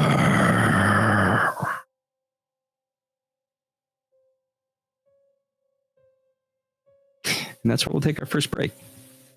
And we are back. Hello, everybody. I hope you had an outstanding break like we all did. I'm speaking for you. I'm sorry. I put my glasses on because my eyes just couldn't take it. So one thing we missed at the beginning of this that I usually do, we started a little bit late and we're missing some folks. I forgot to do it. I do want to go around the horn and do a quick little intro for our players and let us know about any projects you have coming up. Going around the horn, starting with Thalan'dor. Hey, Thalan'dor here. Obviously, I'm playing Darr today. Yeah, I'm working on getting some things together for doing some board game streams. I do want to do something soon, especially for Halloween coming up. I want to try to do like a Terrorscape live play with some friends, and then I'm going on vacation in November. When I get back, I do want to start doing a Kingdom Death Monster campaign. So that I'm right now organizing all the KDM stuff because I haven't touched it since I played it before, and everything is all disorganized from it. So I'm going through that slowly and getting ready for when I get back. Outstanding. Yeah, Looking forward to that. Yeah, that'll be over on all 6 sides when that gets going. Oh, I can do a thing. Oh, I forget what your code was, though. I'll look it up. Pass it on over to Mac Throg. Hi, I am Mac the Axe. I am currently shown weekly over at GM Eric's on Tuesday nights. Here every other Thursday.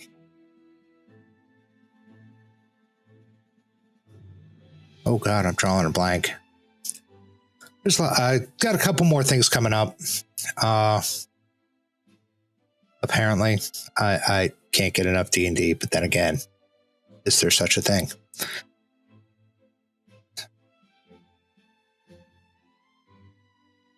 That's all I got. I'm boring. No, I'm sorry. I'm desperately trying to get all 6 sides to pop up in chat. It's not working. Come on, Cloudbot. Damn ye.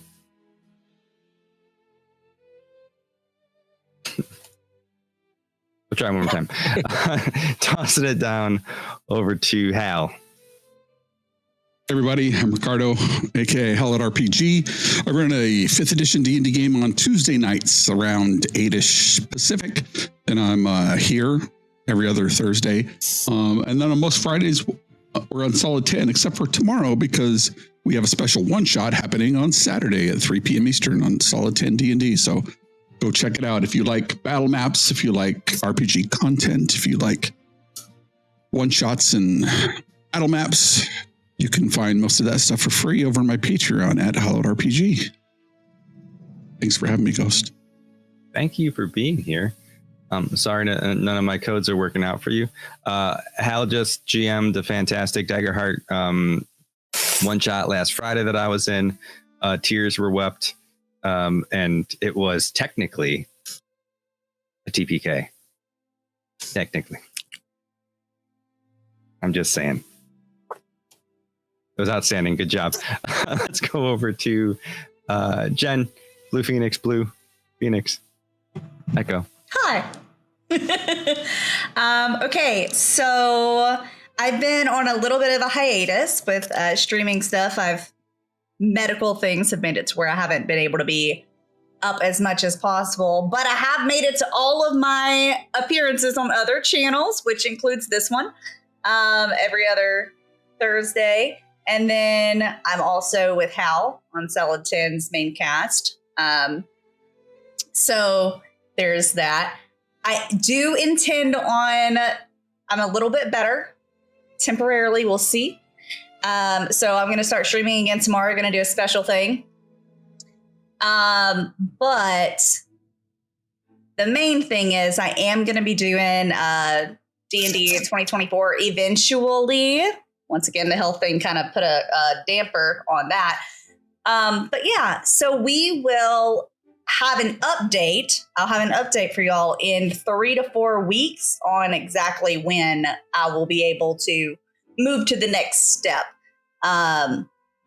or I'll have an update on, I don't know yet again, and here's another time span. So we're going to keep on moving forward, and eventually we're going to get some 2024 content out there. So yeah. I'm excited. I hope you're excited. I'm really looking forward to it.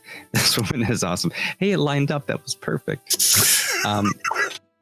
Again, I apologize to, we got Ricardo and Jen's things working. Apparently it's only looking at YouTube, but it still doesn't like Mac or Tolerance. I'll look into it. Apologies, everybody. So moving on into where we left off.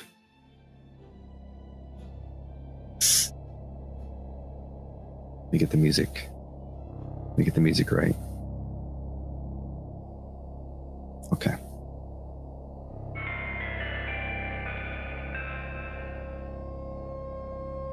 Lady Vengeance, thank you.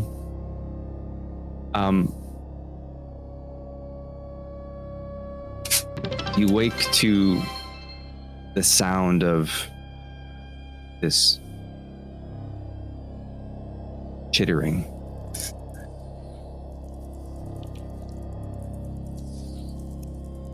As you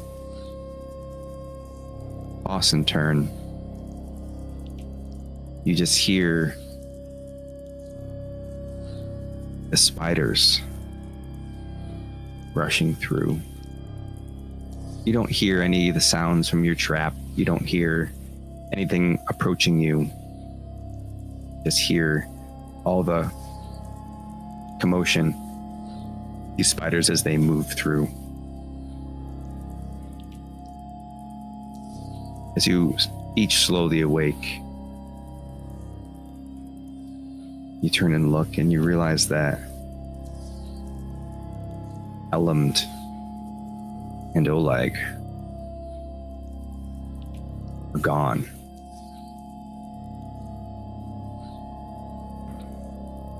Echo immediately starts looking around for like wheelbarrow like movements and stuff about where they could have gone. All right, roll a perception check. Excuse me, an instinct check to perceive. Okay. Old habits. Dang, that's a lot of fear. I know, I'm full. I'm excited. 20. Hold on. 26. I almost rolled max, and it is with hope. Not that I need hope, but because I prepared. So nice. You're full on hope. I'm full on fear. So as you look, the first thing you notice is the tome still sitting on the table.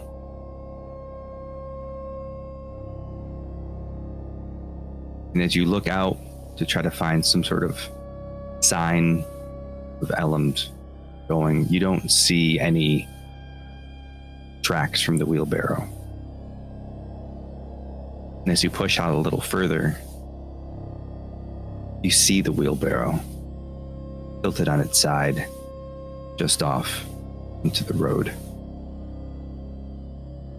You don't see any sign of Oleg whatsoever.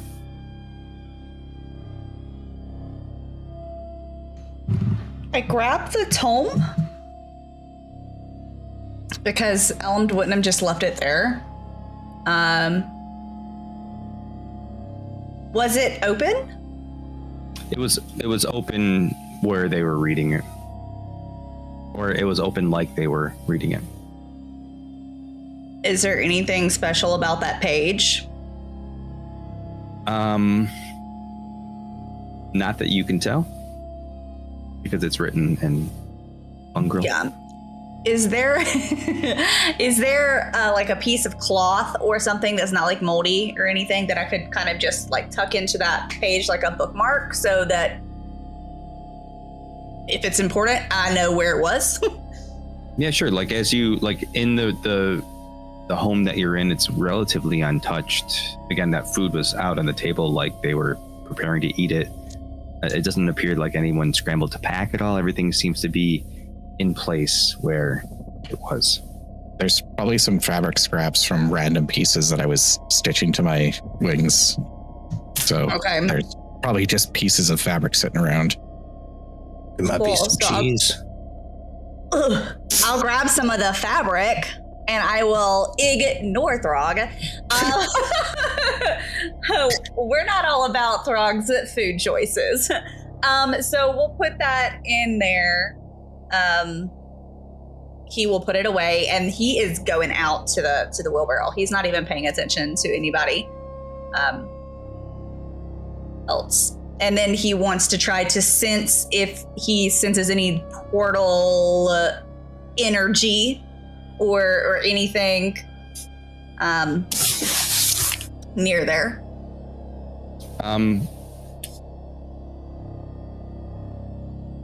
Oh boy, you can do either a knowledge or instinct.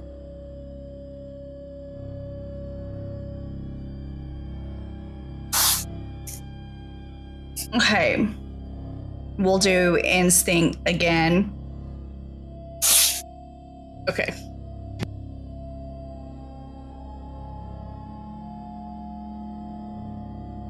Too bad we never made that extra rule about like special numbers counting as a crit when it's a 6 and a 9. So that's 18 with fear. Not that you can take it, but I'll keep it in my heart. I'll keep my hope in my heart keep too. That fear in my heart. So you would know this as well, but you feel the familiar sense of one of the shimmering puddles nearby. Not like right next to you. You know it's in this vicinity, you know it's in the area, and you're familiar with it, right? Like you've been up here before. Yeah. You almost asked for this earlier in the session, and I was going to be like, you've likely taken it to get here before, and you know that it is in a very sacred garden for the elvish people that's walled off behind the main palace.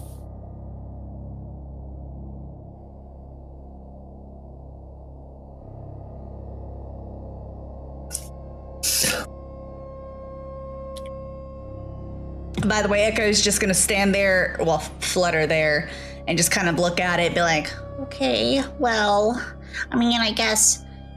Oh, goodness. and so he's just kind of like muttering, flying around it, looking for a minute. Throg will get up and seeing Echo kind of by now recognizing what Echo does to panic, and he'll walk out there. What's going on? Is that the wheelbarrow? Yeah, it is. It is their wheelbarrow. They're normally inside their wheelbarrow. They're like rarely ever not in their wheelbarrow, but they're not right now, and they're not anywhere else. And they left their tome, and they never leave their books, especially not this one. It's super special. Oh my goodness, where could? Well, we got a situation here. Elman's gone missing. It's very hard to twist your tongue. Listen. Oh, and Oleg's gone too. But I mean, yeah.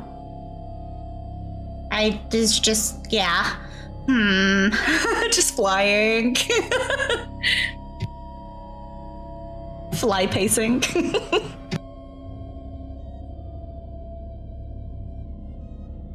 Or I guess Oleg doesn't have to answer then.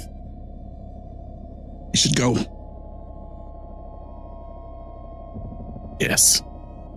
Good idea. Go where? Outside. I am outside. If you're talking to me, you came outside. Al standing at the window. Oh, the rest of us should go outside.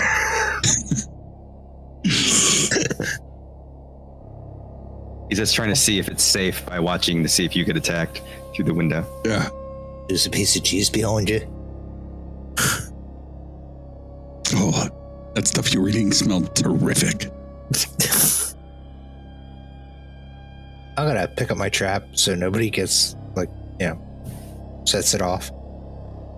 Since I knew it was there and he flew out.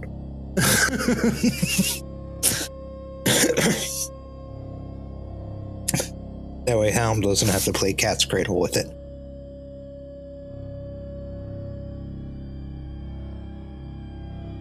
So as you make your way outside, you can still see all of these spiders. Again, not really paying you much mind, but they're just skittering through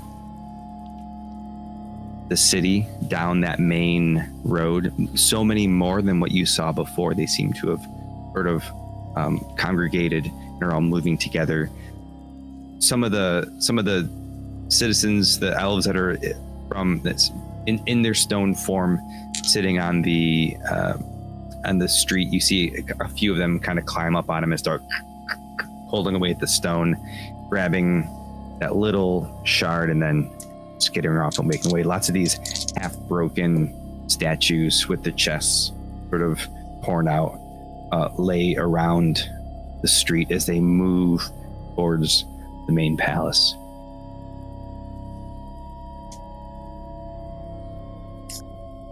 Is there anything is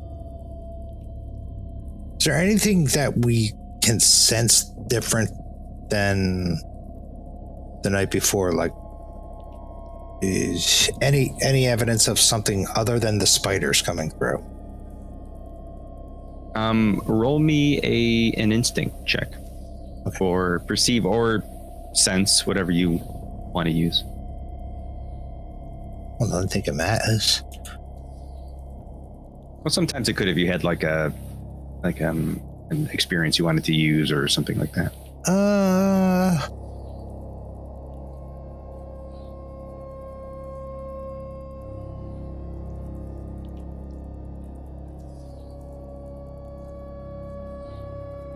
Yeah, no, nothing would help in here. Okay.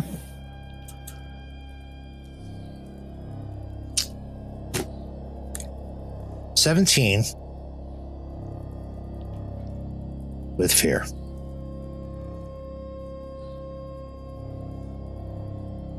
As you're sort of looking around, were you perceiving or were you sensing? Sensing. As you walk out into the street and you lean your head down to the ground, you don't hear anything besides tick, tick, tick, tick, tick, tick.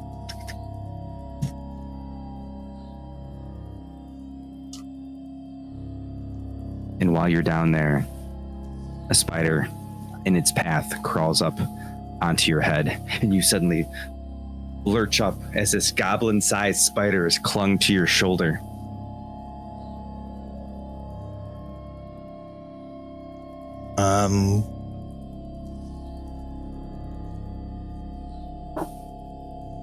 I didn't know if you were going to do something else. No, I was going to see if it attacked you, but I was waiting to see. It tries to bite you. It rolled a 2. Does I was going to hit? boop one of his ghosts. That's what I was doing, booping his ghost to spend a fear. You're going to spend my fear, then I'll just take it right back from rolling that fear? Heck yeah. Just to see it move. I'll punch it off me. You said it didn't bite me, so it's not really latched in. Yeah, no. Okay.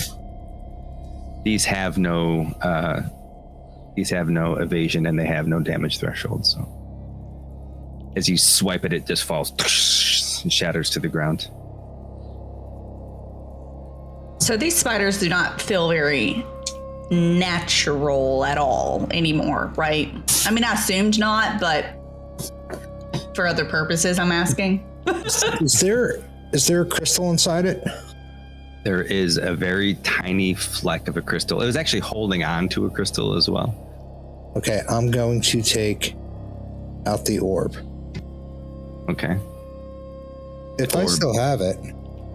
Which orb? Remember that big one that we got from Okay. All right, yep. From the hunter, I believe, the shadow hunter. Mm-hmm. And hold it out to those two. The crystal and the two crystals from the spider. Mm-hmm. And as you hold this shard out, you see the larger shard from it was carrying, and also this fleck sort of shake and fly into that. And you once again hear that strange, mysterious voice. They're calling.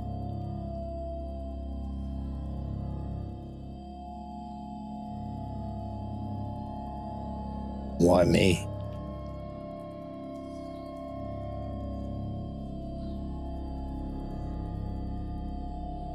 No response. I didn't think there'd be one. Well, that's different. About your car's extended warranty. Huh?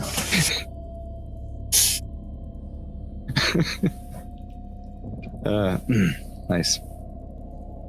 They're calling to you about your car's extended warranty. Oh, okay. I don't have a car. What's a car? Maybe it's the wheelbarrow. Car, because we left it. The car, because we left it at the fire. We left it at the fire with the really bad bard. He was a crappy bard. I mean, he was very depressing. He was. Sad bard. Sad bard. All right, I'll put the shard away. You don't feel any change. You don't sense any change. You just notice it's the volume of spiders coming through here has increased a great deal. Should we continue to follow? And points at one of the spiders. I don't think so. I mean, there's a lot of them. Maybe they could have carried Elumd.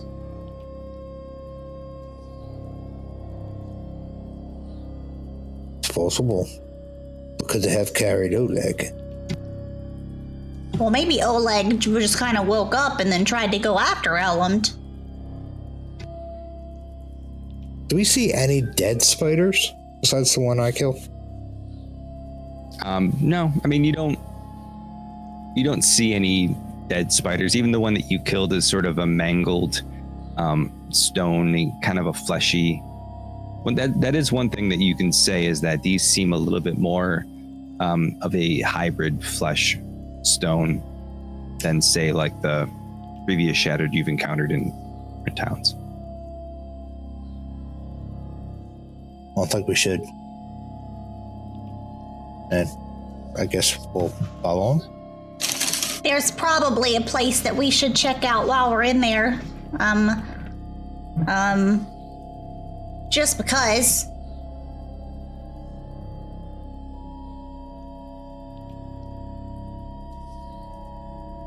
Better lead the way. Ghost starts pushing the wheelbarrow. Elum's gonna need it.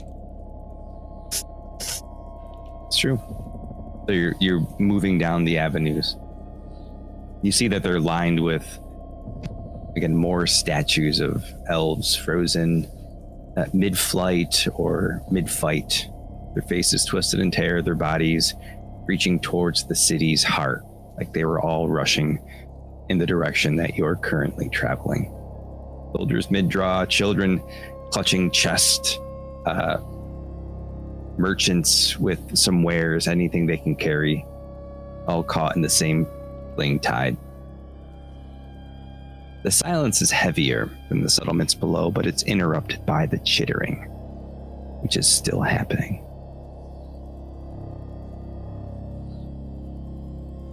The city is too perfect, still.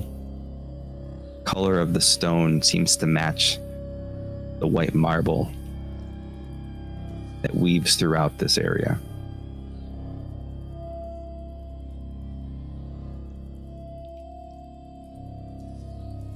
Rising above the spires, the apartments, and the bridges stands this royal hall of Thalan'dor, a fortress of pale marble. Its towering, crowned structures have silver leaves, has great gates carved in the shape of interwoven branches. Commotion grows louder as you get closer, as these spiders are beating against the front gate. Not with any sort of purpose, just as blunt force, trying to walk into the wall.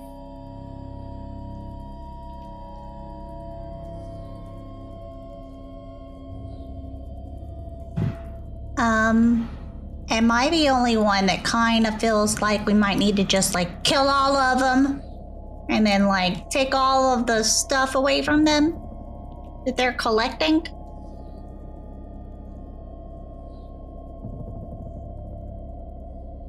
I feel like they're hoarding it for a bad thing. As more spiders hit that front gate, you can see they start kind of crawling up on one another as that mass grows to eventually get to the point where it's over, and they start to, those who are able to climb on others, little by little they're getting over. Probably should. And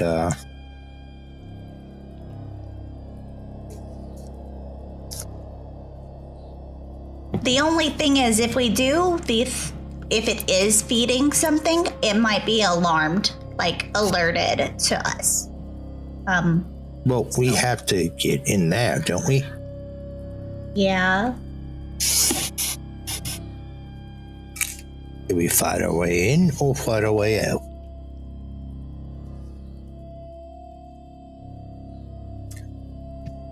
There's two options.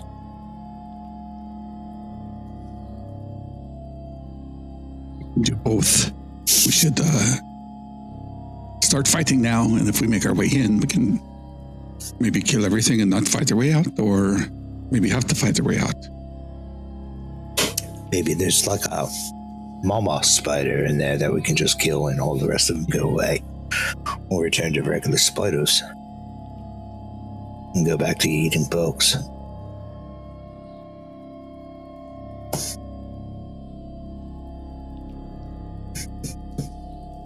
Either way, I think we're fighting.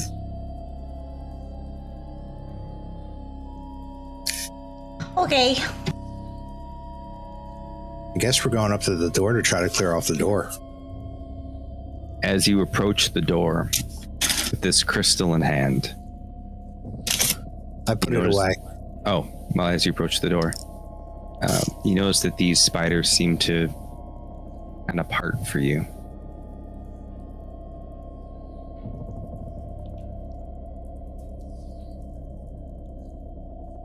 This ain't another royal blood thing, is it?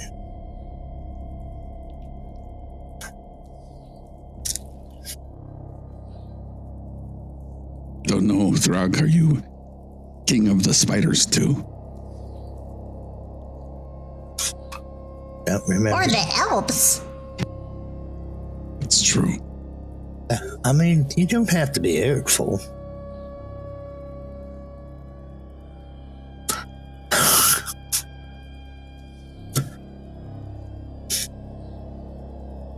Not many people like spiders. All right, head for the door. All right, so you. I muted myself. Darn it. Oh no! What do you have to say? Did I see earlier whenever Echo was sort of distraught and pacing? Did I see Throg absorb the purple with the orb? Why don't you make a perception check to let me know? I'm not really sure where you were in the vicinity at the time when it happened, but tell us. Fly pacing. An instinct to perceive. Sorry. I just have some issues with my camera. I'm trying to get that sorted out. Yeah, no worries. That was a 12 with hope. Okay, we'll take your hope. I would not good. If you could, but you're hoped out. I would say, yeah, you probably saw it happen. He wasn't trying to hide it, right? So. Hey, Brog, why don't you take out that purple absorbing orb thingy and like point it at the spiders? I'll pull it out and point it at the spiders. They don't really respond much. Like they continue to part the way as if you were also trying to deliver this large crystal. Oh. I'll put it back away. Okay, so you're not controlling him with the purple absorbing thing, and you can't just zap out the purple. I think we have to kill him first.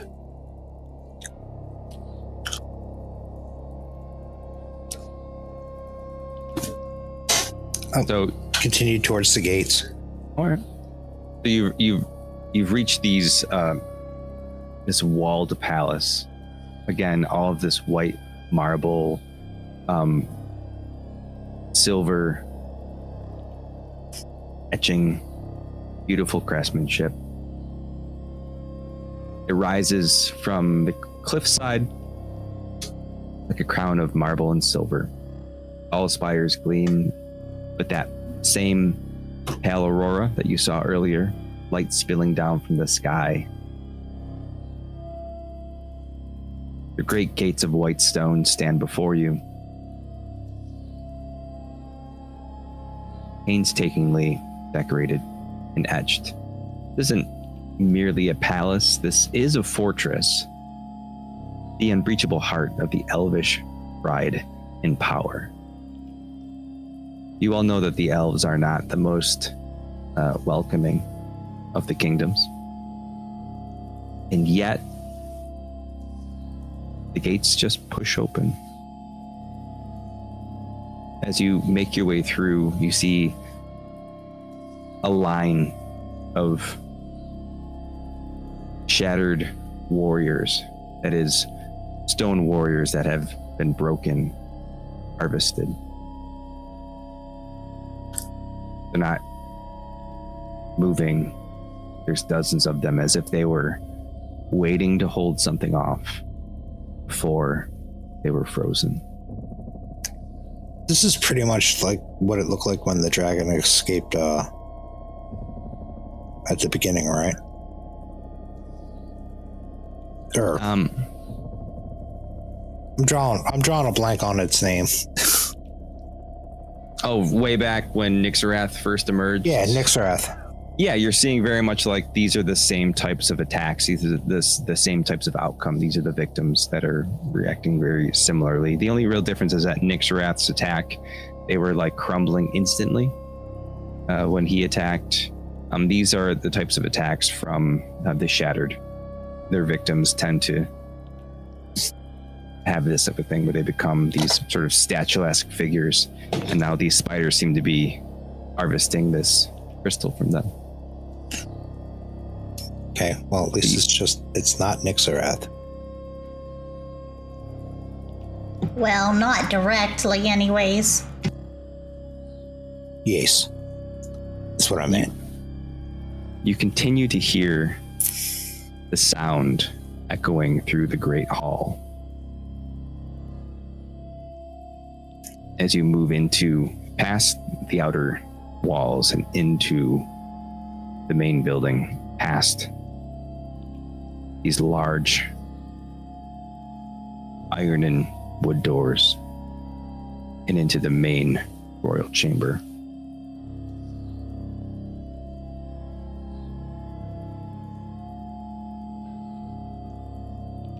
What are your characters thinking about as you move into this dark, it's because it's still pretty dark, royal chamber.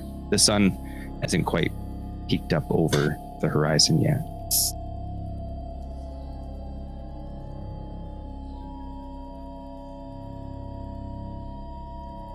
Still need a beer to get rid of the taste of that sandwich out of my mouth. This whole time through all this fog, it's just like Sulfur. Hal's got his daggers out, and he's slinking in the shadows, and he's thinking to himself, this is still not as scary as home. would you rather?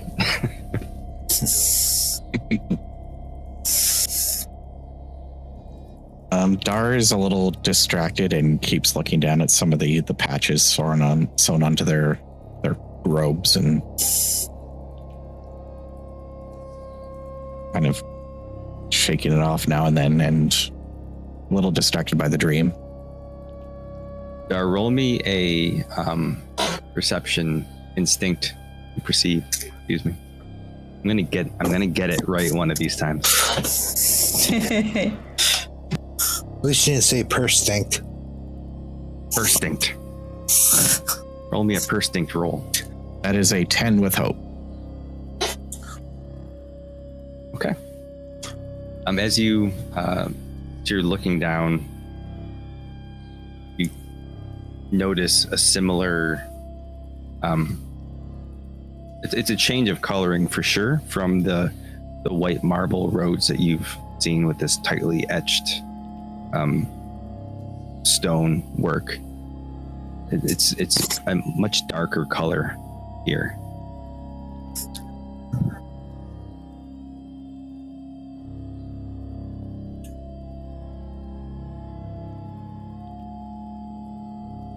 How about Echo? Echo is pushing Elam's wheelbarrow, and he's looking around, trying to see any sign of either one of them as they travel with the spiders, and really just kind of worried for multiple reasons, because not only are we missing 2 people, but I'm assuming the spiders seem like they're headed towards the silvery puddle, right? They're at least kind of heading in the same direction as of right now, because it's all forward. Yeah, right. So they're all walking towards the direction that you know that puddle is in. That much. Yeah. Yes. And I mean, there's so many turns before then, but Echo is just kind of thinking of the worst and concerned that they're in his realm and they're taking the purple stuff to power up something in his realm that can then rampage it. So, he's got some stuff on his mind. He hasn't exactly shared that, hey, there's this portal in here that leads to his realm. But that's pretty much what Echo is thinking about right now. Is Elend okay? And obviously Oleg, but Elend is actually his friend. Everybody else is kind of like, a little low. They're lower. I hope Goldie watches this later and he's like, how come I'm always oh yeah, and poor Goldie. All right, we should just turn around and just let him handle this. We're just people. No, I'm kidding. But yeah, so that's what Echo is kind of the thought process is right now, is trying to not get overwhelmed with the fear of it, but also realizing that it's could be completely possible. Those portals those little silvery puddles that Echo can see that most people can't see. Mhm. Since most people can't see it, it's possible that these creatures can't. But if they have a link to something on the other side that did, then maybe they can sense it and somehow get pulled through. So, yeah. Echo's all up in his head right now. And as you're pushing the wheelbarrow, the cart, if you will, with the daggers pointing out in the front, I don't know if you're using those as handles or if you're pushing them forward. As your mind sort of wanders, as you think about home, those who you love back there and those who you're worried about, plus those who you love and worry about here, you all step into silence. The throne room of Thalan'dor, vast cathedral of marble, wood. There are branches twining seamlessly into the stone. Light spills through a window as the sun just barely peeks over the horizon. Light from the aurora that spills down from above, fractured by the crystalline glass, scattered beams that do nothing to chase away the coldness that you feel. The air is thick, carrying the dust of ages, even though the city has only fallen days ago. The hall is not empty. The floor is littered with fragments of purple crystals, each one hollow, cracked, discarded. Dozens of statues line the chamber, elves frozen mid-kneel before the dais. Their faces twisted, not in reverence, but in fear. Their silent screams seem to echo forever in the stillness.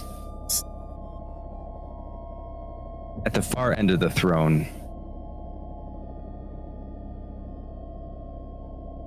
rises from a crown of silver branches, and seated upon it is a familiar black shape. Hunter. He doesn't move as you enter. His form is still, regal, but wrong, hulking. Shadows cling to his frame like living armor, smoke curling from where skin meets stone. His eyes appear closed, and only when a sound breaks the silence do you realize that you are not alone. A spider crawls up from behind you, moves up the dais, larger than some of the others. Its body a grotesque fusion of meat and jagged stone and crystal. Its mandibles carrying a shard torn from one of the statues that pulses faintly. It climbs the figure's arm, and this figure does not flinch. And when it reaches the shoulder, he opens his eyes, takes the stone, and says,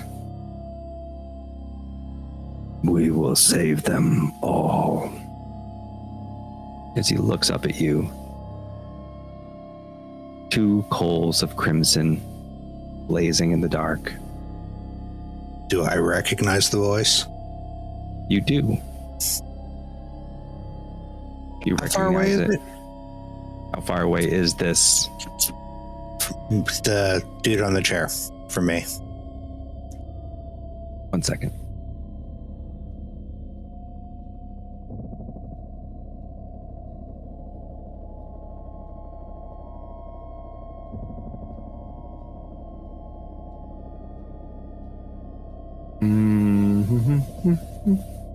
Oh, hold on. Where are you? I'm not showing you this part yet, so far. He regards you in the silence for a moment. And when he speaks, his voice is a rumble, but it resonates with a hunger, like stone splitting under pressure. I wonder if you would come. Aelthwyn's last, or perhaps scavengers picking through the bones. You will neither. You bear the marks. I can see them written in your blood, in your breath. Gods of Erin's shattered pantheon grasp. They grasp for you like drowning men clutching to driftwood. I know what you are. You are not champions. You are not ready. You are clay, yet unshapen. And still, you dare to hope. You felt it. Turns his head to Darr. Haven't you? The call of something greater whispers in the dark. A storm that begs to be unleashed. Do you think Erin's children can give you what you crave? Or you could follow me. Become more than pawns, more than avatars, more than echoes of gods already fading.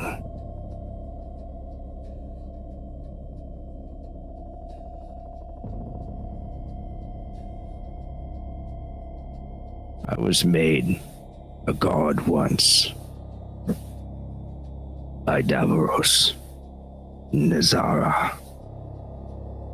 A leash, a weapon. But the Shattered One has broken my chains. Through him, I have ascended.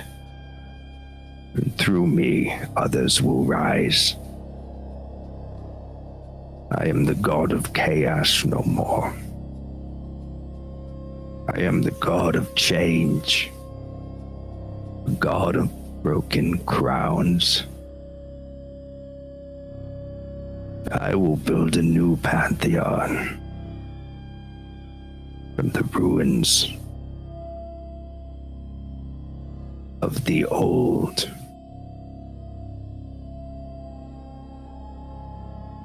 Looking you, his crimson eyes meet your blue eyes, Darr. And he says, will you join me?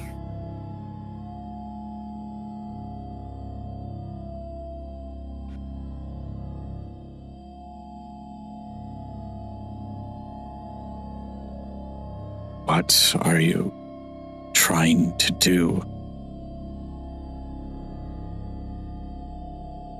I'm trying to give you what you desire. Vengeance. Chaos.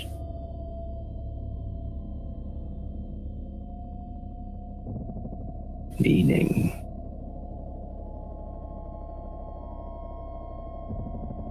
Justice. For Lena.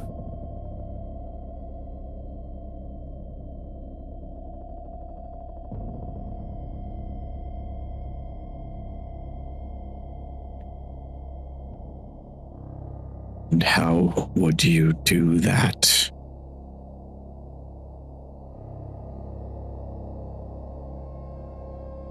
We will save them all.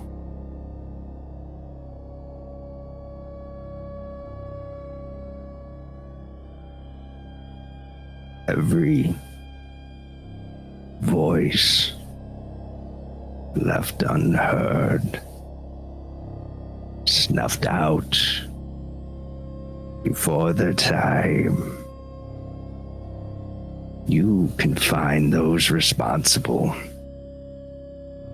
and bring them vengeance. Bring them chaos.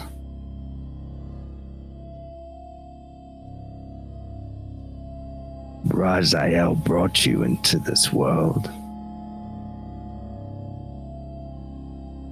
He has bent the knee to the Shattered One.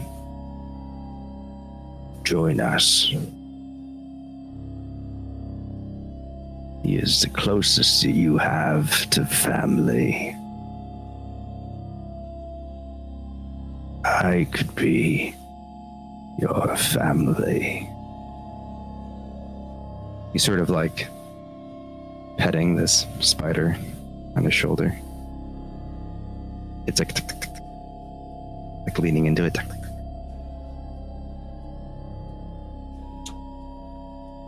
What will happen to the rest of the living? Well, in order to save them, we must first destroy them. They will be reborn in his image. Like I have. Like all others will be.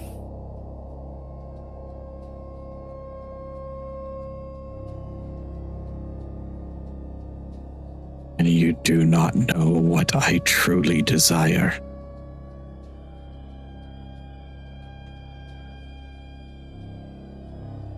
Do you not wish to see those who murdered Rhett,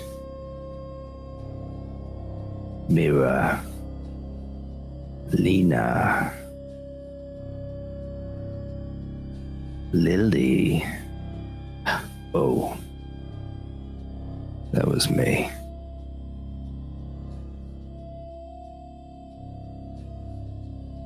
I can make gods. Perhaps you don't believe me. Consider this a gift. And he reaches his arm out. And as if there were nothing, the body floats in from the darkness to the side of the chamber. And he holds them by what passes for a neck. As you see Elend, unconscious. I was the god of chaos. Maybe it's time for another to take my place. And he takes his claw and just digs it into Elam's face, ripping from them one eye as he takes the body and throws it to the ground like a husk.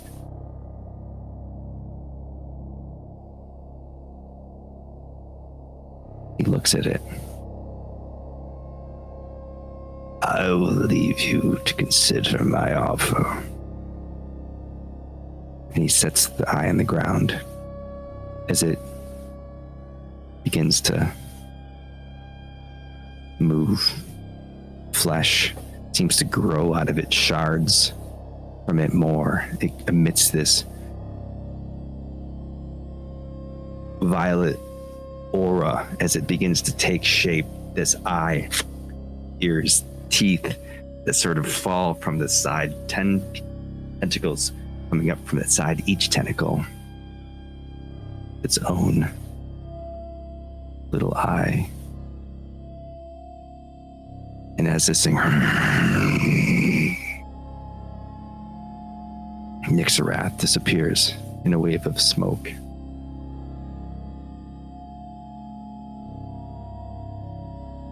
As you're standing at this new beast, this new god of chaos. Oh, it didn't do it. Hold on, sorry.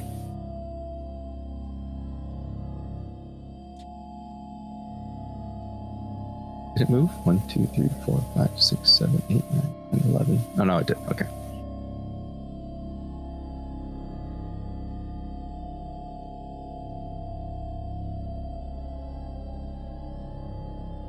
And there before you. Oh, that thing's tiny. What happened there? Come on, man.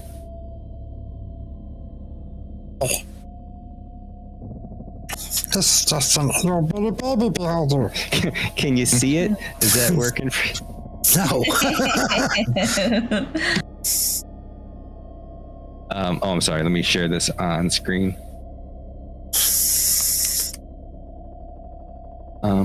Ba-da-da-da-da. And screen. This is screen share, right? Yep. Can you all see that?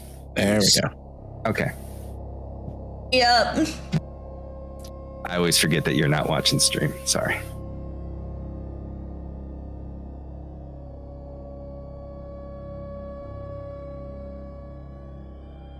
You see before you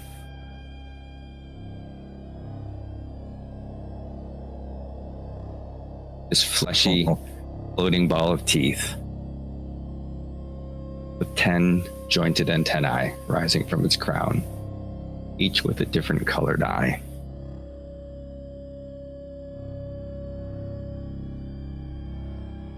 Oh, fun. So where's Elumd? Hold on. I literally took them off the map because I was like,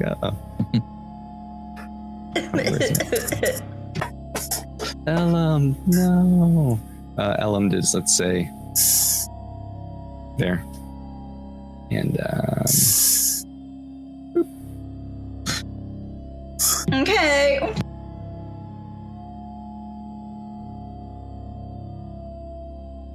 All right.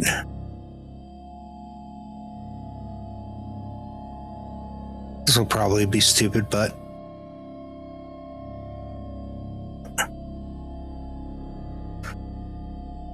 I'm gonna head right for it.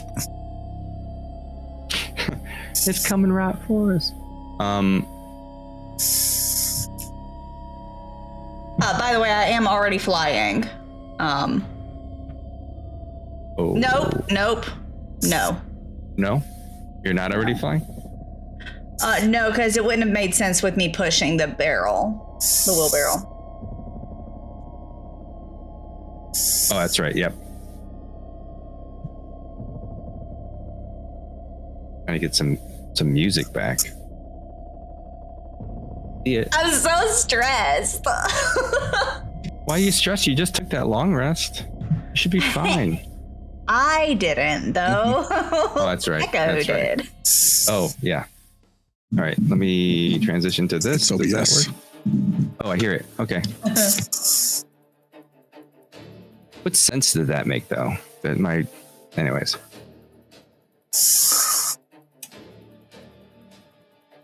All right. So Throg, you're going to go and you're going to reach out to it, huh?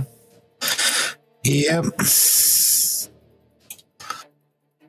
All right. So it is from you. I think I told you already it was like kind of far. Yeah. So you can get to here. No, 6. You can get to like somewhere in this vicinity without having to roll for it. Or you can roll to get to far. I'll roll. Alrighty.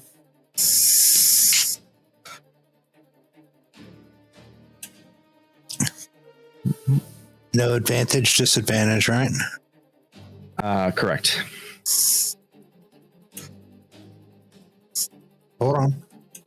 Hold the Oh, phone. wait. No, I didn't want to. Okay.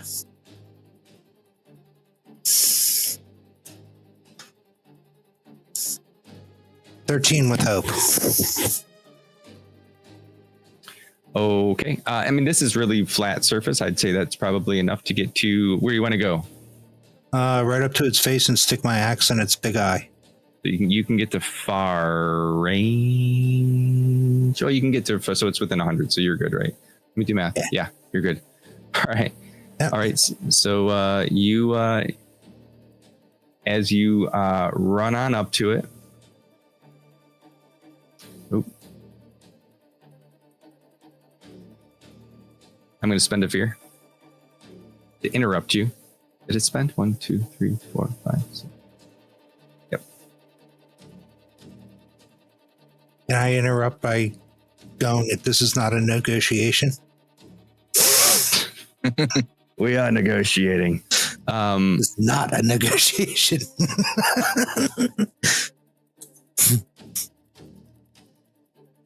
Oof, there's so much that's oof. You took my friend. As you come up on it, I'm going to spend another fear.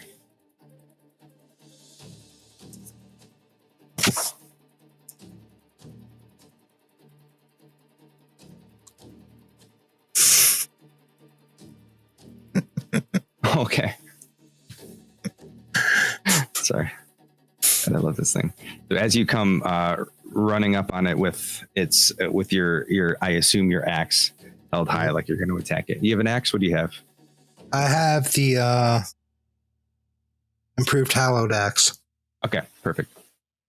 As you approach it, you see the eyes sort of like wave, very snake-like, and it sees you running up on it and stops, and it immediately sends out this sort of like aura that's. As you approach it, it spent a fear, and now it needs to attack you. I think. Attack, right? Nope. Yep. 17 plus 2. Yep, so 19. I assume that hits. Yep. You have been beguiled. The target is beguiled and sees the gobstalker as a friend. A beguiled creature cannot attack the gobstalker. Additionally, a beguiled PC must mark a stress or make a standard attack against their nearest ally whenever someone rolls with fear. This effect lasts until the target succeeds on a presence or knowledge roll, the DC of 16.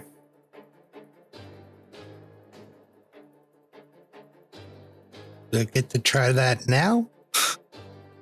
Whenever you're ready, but I'm going to spend another fear because this bad boy is relentless. Seeing where you came from with its other eyes and seeing your friends in the back and go, oh no, I can't. It's going to sort of move past you.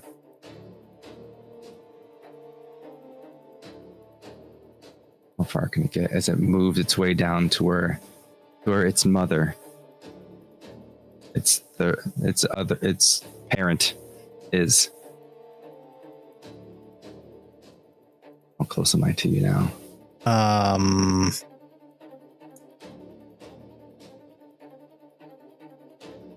I within? Is it far? Yeah, it is. Yeah. Who were you standing next to when you broke out, when you ran out? I know I had you sort of randomly assigned. It looks like Darr or that was right between them. It's once again going to spend a fear. As well as marking a stress. Would this thing be considered me being vulnerable? No. Okay. And it's going to attack Hal. for 18 plus 2 is 20. Oh man. And now I'm not going to spend a fear to choose. I'm going to roll. So this thing has a bunch of eye stalks that you spend a fear to use, and you can spend additional fear to choose the effect, or you can roll a d10 to have that effect happen. I got a 5. Target freezes in place, becoming vulnerable and restrained until they mark 2 stress. My gobstopper has marked a stress as well. Gobstalker. I'm going to call it a gobstopper all day long. Mm-hmm.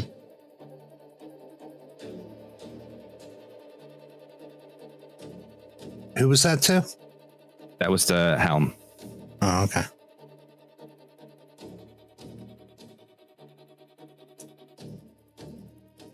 And then it's going to sort of, actually, that's it. That's it for my spotlight. Spotlight's back to you. From this distance, can I tell if Elund is still alive? Roll me a perception check. Instinct to perceive. Can I move closer and then check? Sure. Yeah. Like diagonally a little bit. Like not over, much. like sort of over here. I don't want to. That is the direction I'm heading, but I don't want to have to roll to move there. So as close as I can move without rolling to that kind of area. Yes. Sure. Oh, I immediately start flying. By the way, it's like Okay. and leave the wheelbarrow behind.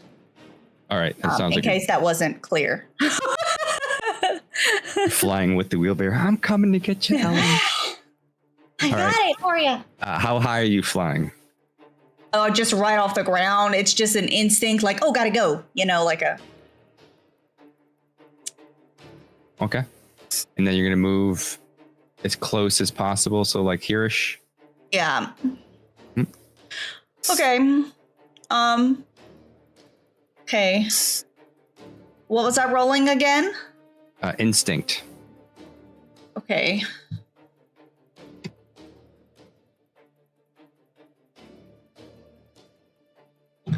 Okay, that's gonna be a 15 with hope.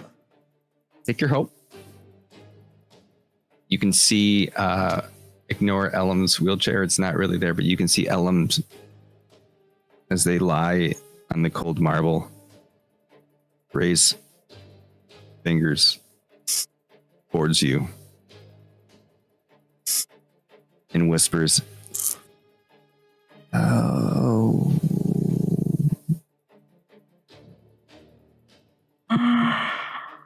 Oh.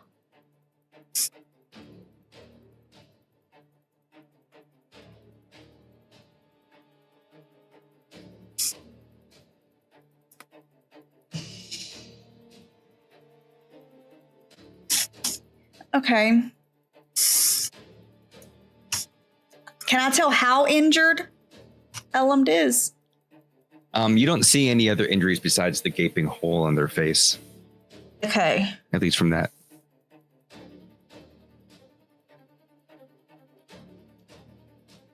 I would like to cast Vicious Entangle on the creature so it can't get closer to Elund. Okay. Remind me, is that a saving throw or just a spell? It's a spell casting roll against the target. Okay. So difficulty is 15. All right, hold on one second. I already rolled. So it's any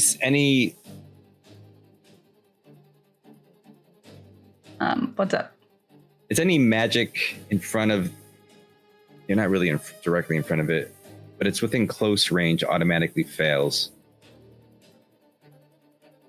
You're not within close range. So this, I'm just talking this out. Because you're not in close range, even though the magic effect is, we're still going to say, if you're outside of close range, you can cast magic without it automatically failing. Because I feel like otherwise it's like crazy overpowered. Okay. Okay. So what did you roll? 17 with fear. All right, so I'm going to go ahead and take that fear. Throg, you are compelled to try to attack the closest ally to you, with the option of ignoring that urge by marking a stress. Actually, can I use a hope and use bold presence to avoid this condition? Read it to me. When you make a presence roll, you can spend a hope to add your strength to the roll. Additionally, once per rest, you would gain a condition. You can describe how your bold presence aids you in the situation and avoid gaining the condition. But you already have the condition. Right. And this isn't asking you to do a roll. This is asking you you're either marking a stress or you're attacking your nearest ally. When you're spotlighted again, you can make your presence roll. I will take the stress. Okay. And as I'm reading it, like when you make a presence roll, you can spend a hope to add your strength. Like that enough? Yeah, you can do that. Okay. Side question, did the vicious entangle hit? Oh, yeah, I'm sorry. Yes, it did. Okay. Do you want me to go ahead and roll damage? Yes, please. 5. But it's restrained. It is restrained. You rolled 5, which is doesn't meet its major damage threshold, but it does take minor damage. And it loses 1 hit point. Okay, so you said make it on my turn, the presence check? Yeah. Okay. And it's a straight roll? It's a straight roll unless you want to use your feature. Then you can add. Oh, yeah, I can use my feature, so... Yeah. Hold on.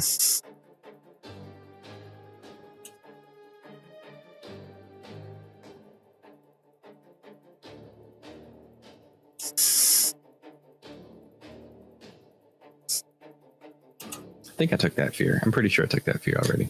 Okay, I just got a critical success of 8. Okay. So adding a +4, making that a +4 instead of a +1, does that matter? No, a critical success is a critical success. You gain a hope, clear stress. You are no longer beguiled. Okay. Can you tell me how does Throg come out of this beguilement as fighting this urge?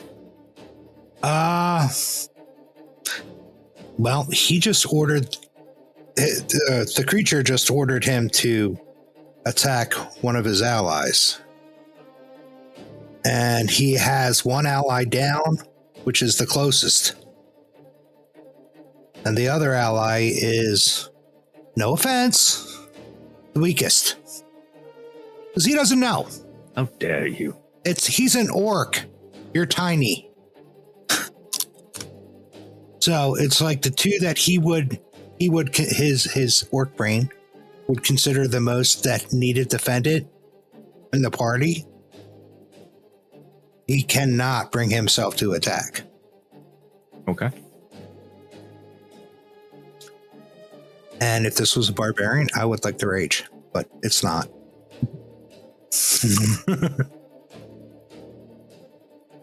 However, I can pull out all the stops and become unstoppable.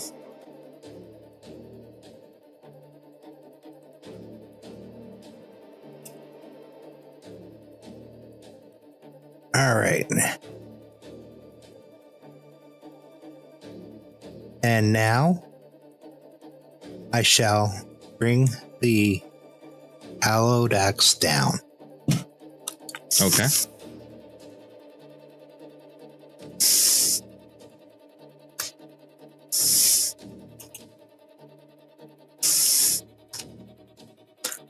It is A 15 with hope.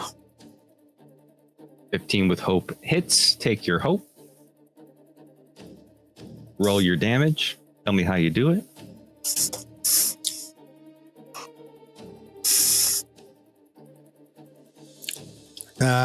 Hold on.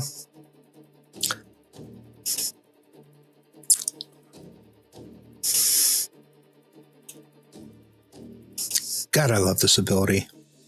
Okay. It's a 12. Okay. I am literally going to jump from this Diaz. Axe overhead. Come right down on it. And bring the axe around right into the eye.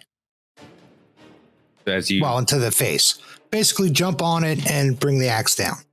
So as you leap up onto it and you swing your axe down, you're aiming for its eye. You strike, you hear it go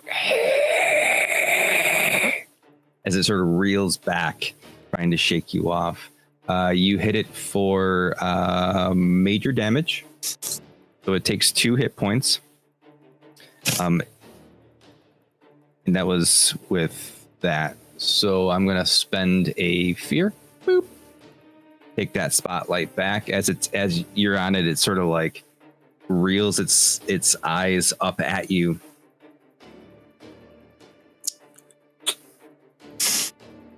And you hear this as this energy sort of waddles at you. And suddenly, actually, 18 plus 2. Right? Plus 2. I'm going to spend a fear. Okay. Choose what happens to you. Okay. I choose Doom. Doom? Mm-hmm. I choose Doom. What does that do? The target immediately marks all cleared HP. But can reduce the number of HP marked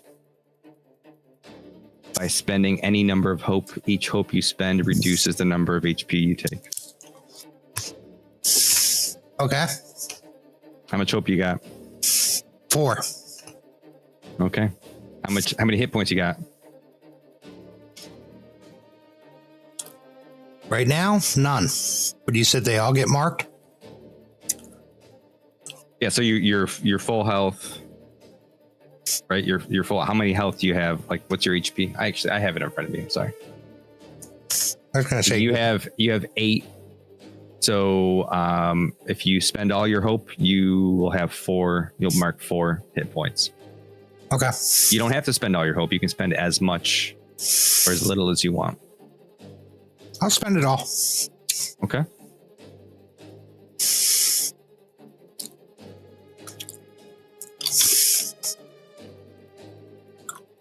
As you feel this like magic sort of like almost like the spark inside you begins to sort of wane.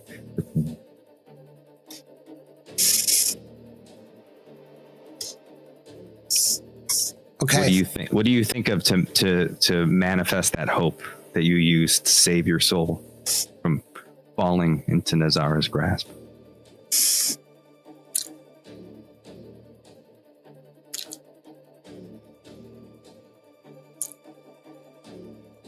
I actually think about as I'm standing up there with my axe embedded in this thing and watching everybody and, trying to hang on as best as I can as it's breathing. I'll just put you next to it. I'm kind of thinking about how well we've been fighting together lately. And also hoping that my friends would actually come in and attack this guy. And hoping that Echo can get there. But I mean, at least we're not. At least we're not fighting Nixie. He's gone. And this thing's just a little baby. We should be able to beat it real quick. I'm going to go ahead and spend another fear. Okay. With you on its head after it had just done that, while it's trying to affect you, it lashes out its other eye over to the next closest fighter, which is Echo. Marking another stress.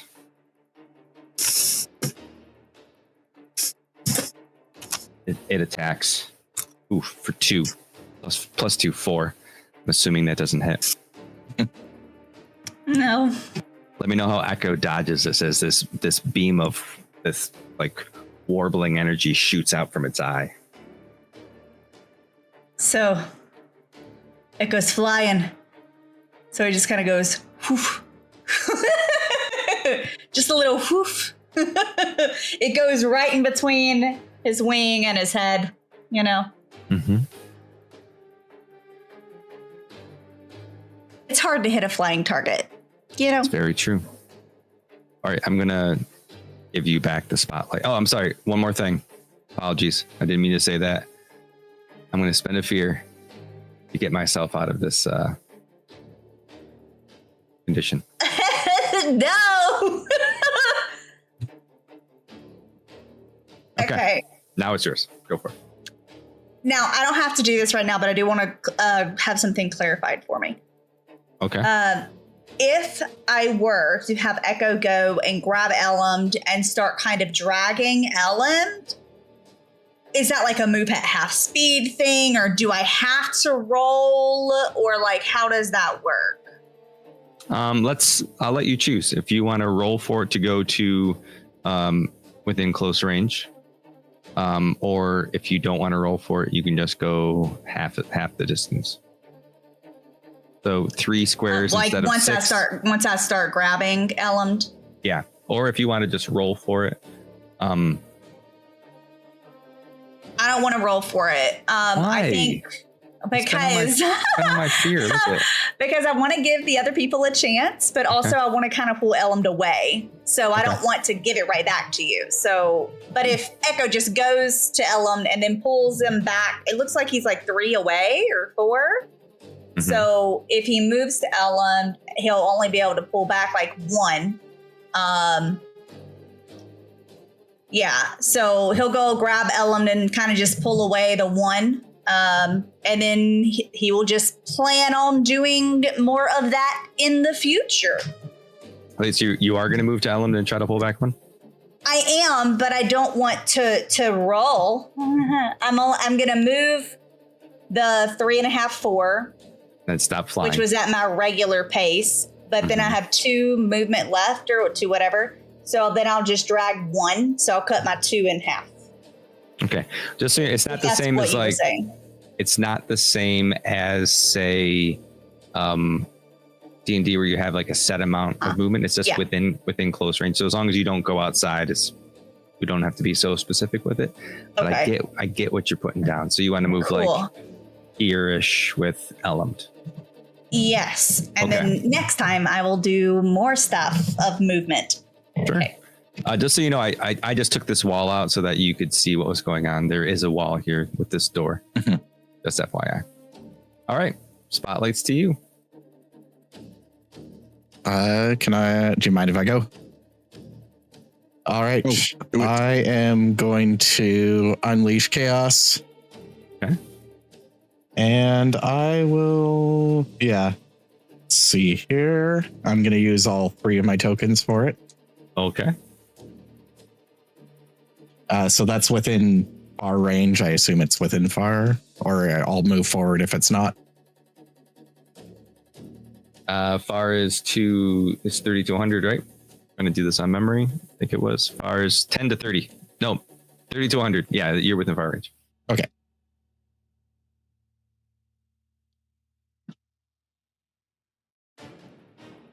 Unleash the chaos. Oh, that is 24 with hope. Okay, take your hope. That definitely hits. And that will be 3 tokens. How do I spend those? I will just do the roll myself.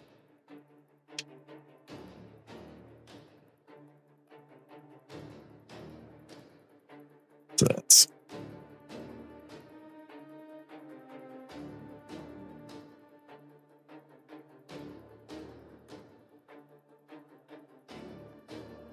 that's 23 damage. Oof, 23 damage. Outstanding. That was 3 d10s. And then I will spend a stress to get my tokens back. All right, so you...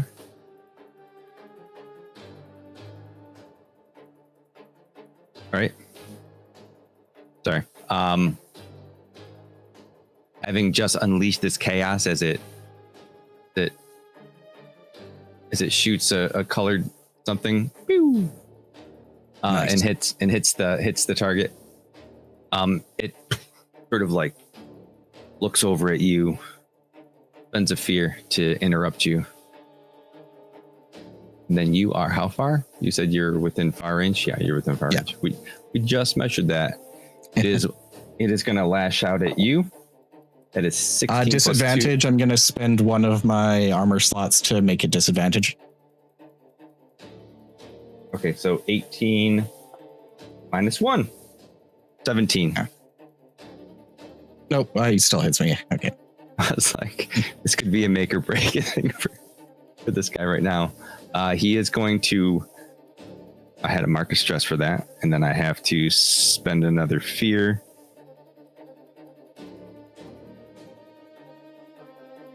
Okay. And then I spend another fear. Actually, I'm not going to spend that fear. I'm going to roll for it. I got a 10. Which is Terrify. Fitting. The target can't act except to flee the battle or try to shake off their fear with a successful insight roll of 16. Additionally, whenever I spend fear, you must mark a stress. This effect lasts until this thing is defeated or the target takes a rest.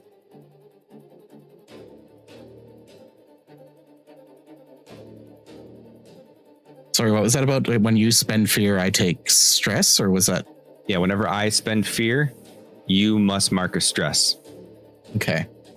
I am going to, however, who haven't I? I've attacked all of you, right? Helm, I attacked you. You're petrified, right? No, what are you? Frozen, yes. Paralyzed. You're paralyzed, that's what it is. All right. I'm going to spend another fear. So you... How many did I do? 1? So this is it. Okay. Wait, what was that? One more. Say again? You need one more fear. You need one more fear. Or one more fear for what? Am I coming through? You interrupted and you had 3, so you spent 1, then you spent another 1 to do that action. I know I did. I ended up rolling for it. Oh, that's right. Yeah. Yeah, that's right. Yeah, you're right. But thank you for holding me to it because I forget like crazy. I will, because you only got 1 left. I was going to be like, I don't have it anymore. I shouldn't spend it. I mean, heck, might as well go for the gusto, right?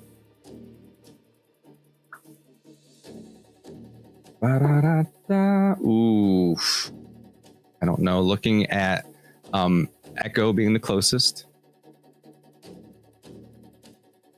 Right? Well, I guess technically Throg is the closest. I am going to spend this last fear. So you should be... Oh, wrong way. So you should be marking 2 stress. Yep, done. I am going to hit Echo with Doom. Okay. So that is all of your hit points minus any hope that you want to spend. Oh, that's an automatic hit. Okay. And then I'm it. I'm tapped out. I'm all out of fear.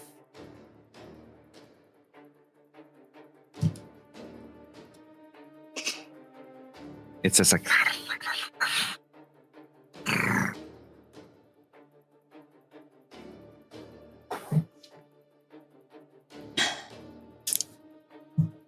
Okay. I'm going to. Hang on. I think Phoenix still needs to mark hope. I need to do what? What do I need to do? So you just got hit with doom, so all your hit points go away. Mm-hmm. I took away 3 hope, and I have 3 hit points left now. Perfect. Gotcha. Okay.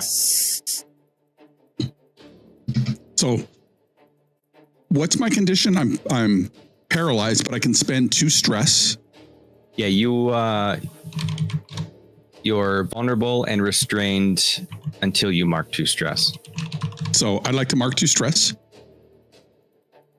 to remove that. Then I'd like to mark another stress as I walk into this shadow and appear right next to Throg.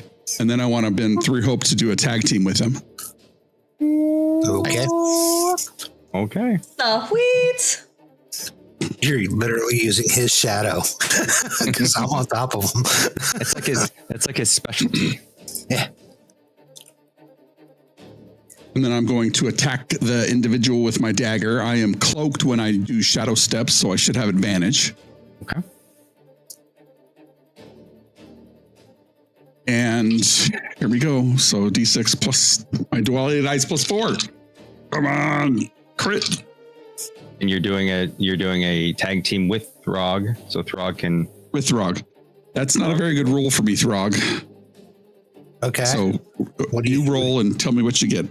That's only a 5, 6, 7, 11 with fear. So if you can please beat that. Okay, I have to. Okay, I need to roll strength. No, roll whatever your attack's going to be. Your duality dice plus your attack modifier. All right. Oh, wait. Okay. Wait, hold on. My attack.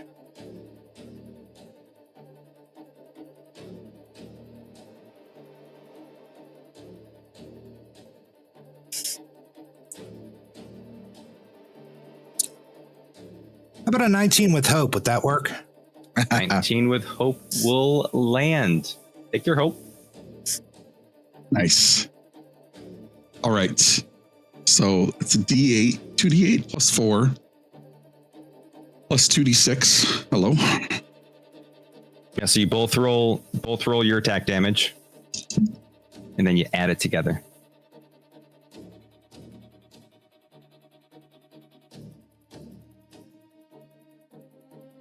$17. That is going to be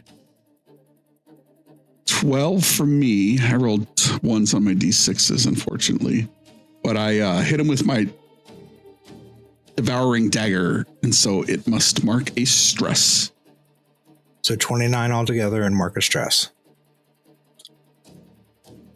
All right. I mean, 29 is severe damage. That is 3 hit points. It has 2 remaining. How would you like to do this? Oh, wow. Well, Hal steps out of the shadow and does his thing with the knife. And while I see Hal there, I just pull straight up with the axe from the eyeball to the forehead, if this thing has a forehead.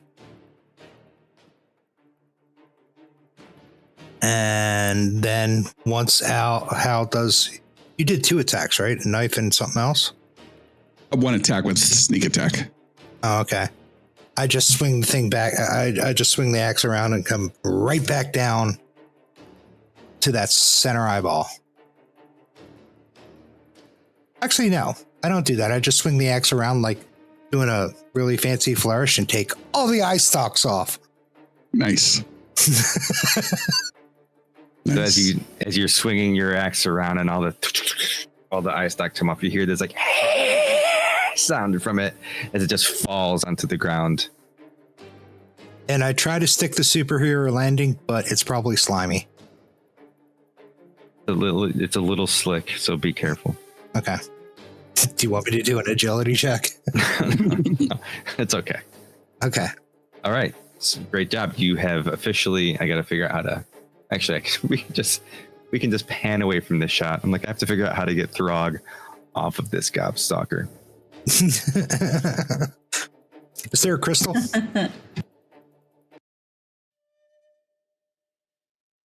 We move us back out of this scene so I can close that window. So as you, I'm assuming you're rummaging through the remains of the gobstalker. Yeah. This baby god of chaos that Nixarath tried to create. I think Darr the god of chaos now, right? Well, I suppose it depends on if Darr is going to accept the offer. Well, no, I mean, we defeated him. We get his title. So as you're looking through the remains, how are you searching through the remains to find if there's a crystal? I'll just pull the crystal out and hold it above it. As you hold this crystal above the remains, this mushy remains of this globule. I don't like this red mushy ball that was once attached to your friend. You don't see anything shaking, anything coming to your crystal. All right. It didn't revert back to, like, we can't see like the eye or anything like that, can we? Mm-mm. Okay. No, it's keeping its form. All right. I'll put the crystal away. Let's step out of it.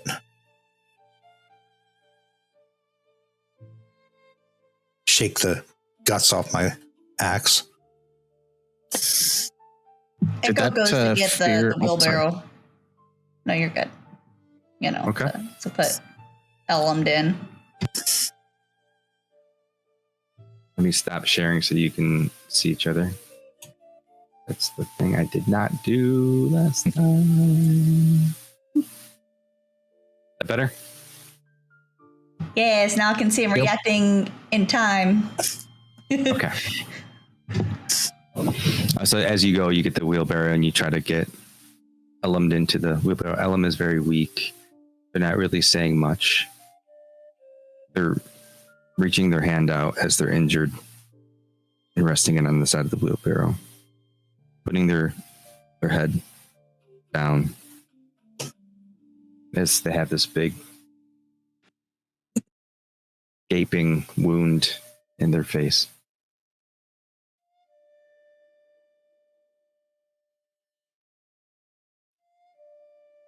Echo starts like trying to kind of tend to it some.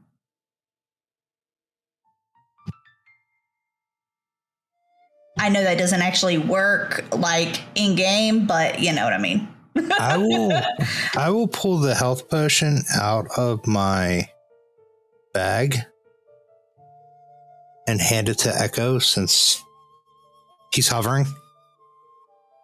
And I don't think Elman would accept it from me because they're hurt. And they're only going to trust the person they trust the most. Echo will take it and look at it and then look to Elmd. Well, I don't know if how do potions work in this game? How much is it? 1d4. Okay.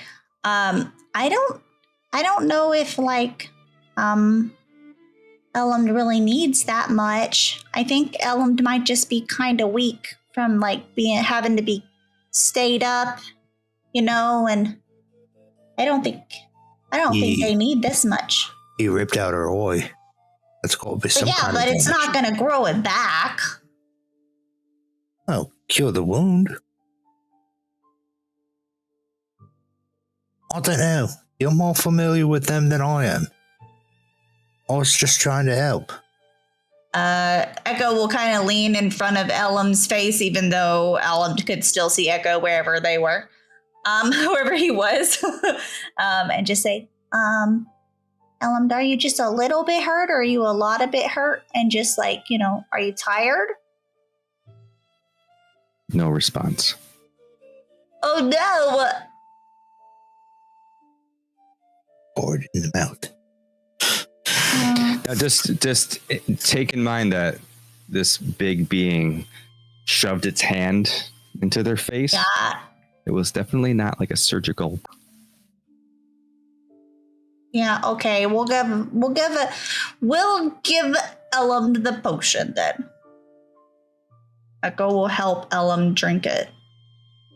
Yeah, he kind of did the Kamehameha on her. So as you On them. as you position Elland in a way to help them take this potion, their body is limp. And you have this sudden feeling of dread. Did Ellum go unconscious like dead? Or like, is it not really Ellum? You want to make an instinct roll to... I mean, yes, I would like to learn that information.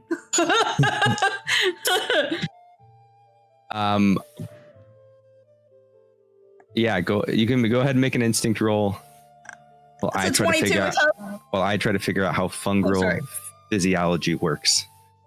Okay. So, take your hope. You said it was with hope, right? Yeah. You've been around Elum long enough to know how their kind functions. And though they don't necessarily breathe the way that other beings breathe, or have blood the way that other beings have blood, you just don't feel the essence of your friend any longer. And you feel this tug.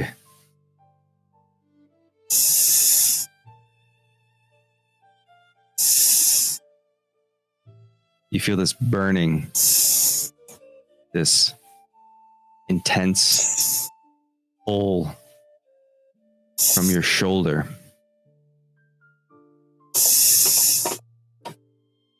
Okay, cool. So I guess I'm gonna use my mark of the pale wing now.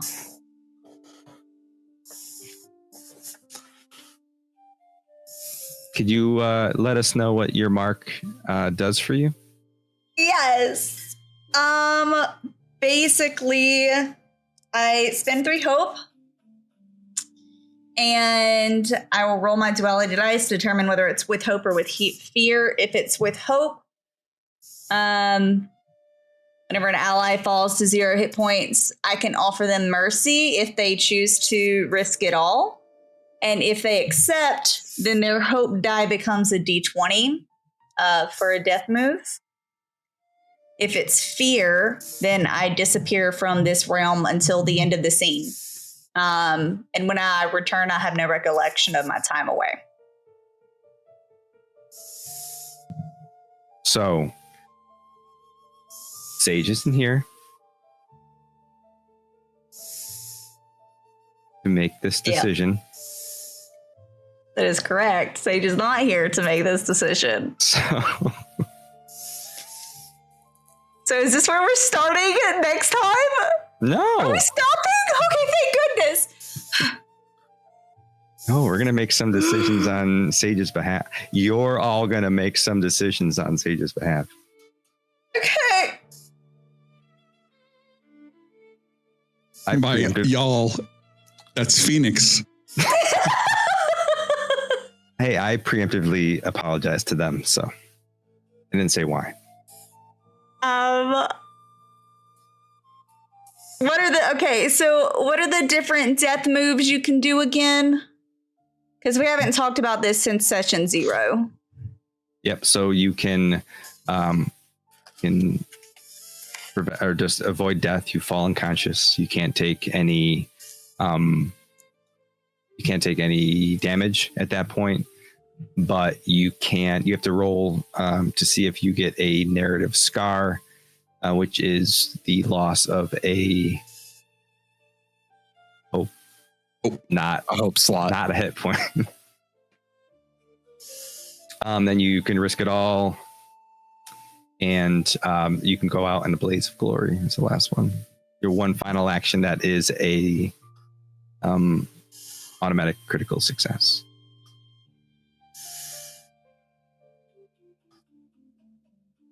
So what? Okay, so there's 3.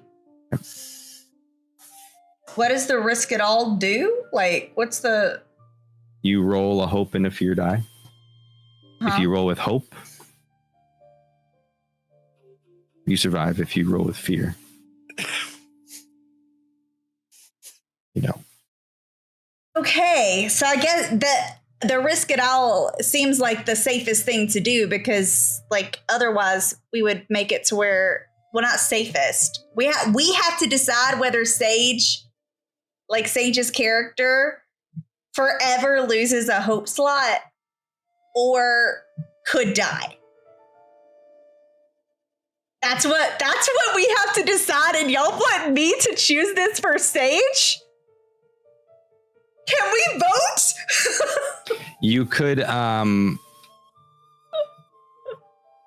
you have the enough hope to spend to do this? Yeah, I already removed all 3 of them. Okay. Because I thought we were like, I could put them back, you know. Sure. But I did have 4 because I was full for the longest time, and then I used 3 of them whenever When you got took the hit point thing, Mm-hmm. and then I got a hope.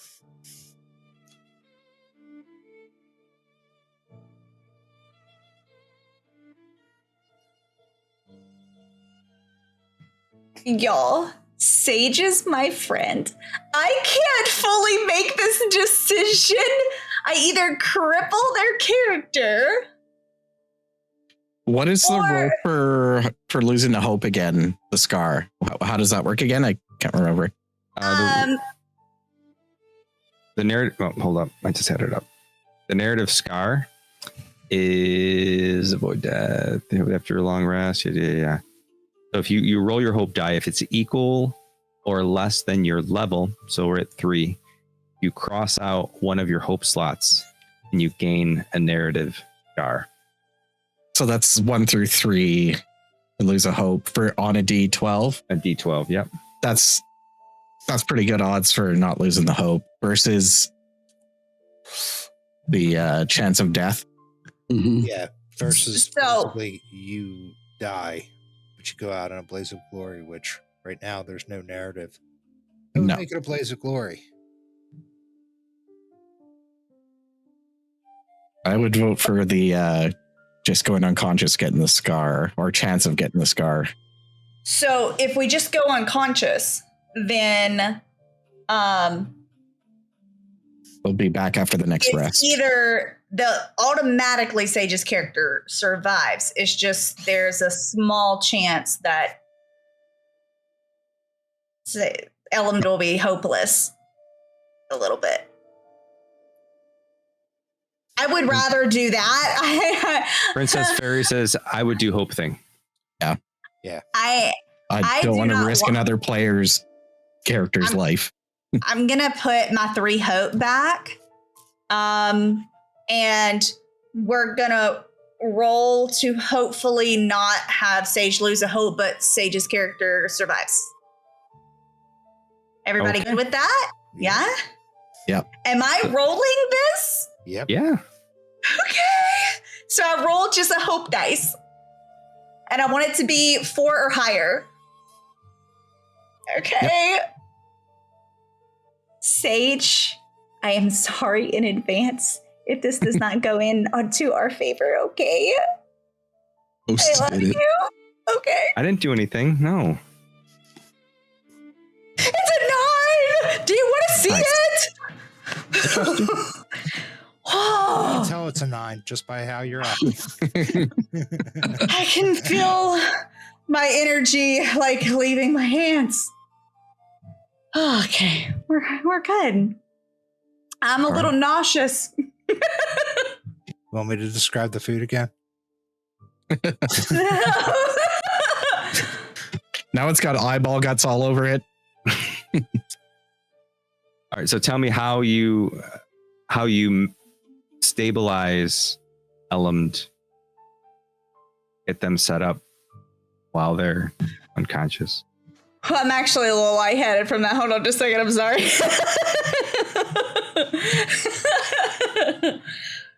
Whew. Okay, so trying to think of how fungrels work, because now that I think about it, like, do they don't drink, so like how would they even take potions? Pour it in the wound. Yeah, I'm thinking maybe, right? Like Yes. kind of pouring it in the wounds and like Your kind guess of like is as good as pushing mine. it in to like get it to absorb, and then just kind of like holding Elmd, and then like they've traveled together a lot. Maybe like, I don't know, humming like a song from their home area as he kind of like holds, Isn't there like stuff in the cart in the wheelbarrow? What do you mean by stuff? I thought like there was like stuff in the wheelbarrow. Like there's a book at least. I think Elmd keeps some things in the wheelbarrow as well. Okay. Yeah. I don't know what Elmd keeps in the wheelbarrow. I realize this is like standard D&D and not Daggerheart, but I know with the with some of the healing potions and stuff like that, if you can just apply it to them, and I would assume this would be. I mean, I'm making an assumption with a fungal character. They absorb stuff. Yeah, that's why I was kind of like pushing it into this like spongy top where that works, where he I'm was, sure. They were hurt, and like trying to like, I don't know, hoping that heals that spot out some, Yeah, because I would have said put them in the wheelbarrow and then. Echo is holding them right now. Okay, we're gonna say that wheelbarrow. You administered the potion. It's you do feel a sense of a little bit of life in Elmd while they remain unconscious. You don't see the eye healing. We're gonna let Sage decide if they want to keep that scar. But for now, they rest comfortably in their wagon / cart. And you sort of still feel this burning, this gnawing, feel it in your shoulder, this feeling that's like pins. This feeling you can't escape, this urge you find it's hard to deny. So close to losing a friend. Yep. This lingering sense of death that's been with you all along, coming to a head with your friend being so close, just on the brink, you pulling them back. As you watch Elmd, who you're so used to having this flat affect all the time. Deep down, you know that your friends, no matter what they say,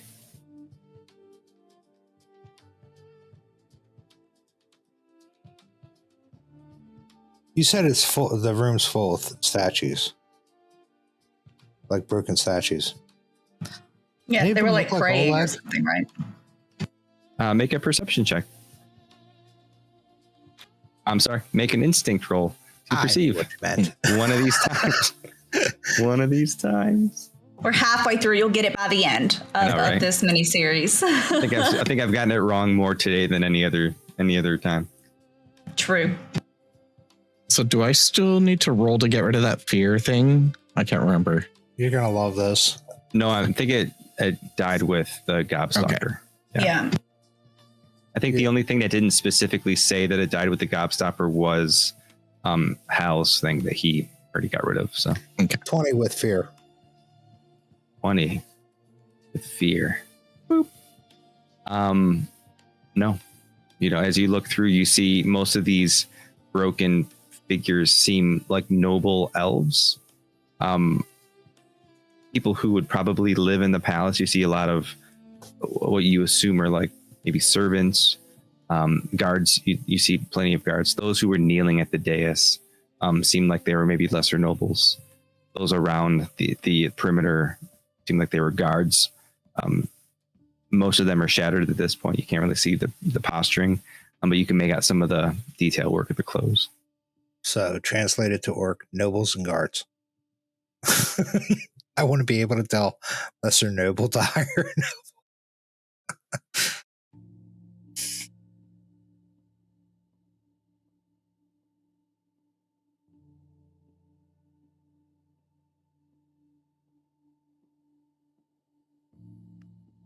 Darr is still just where they were at the end of the fight.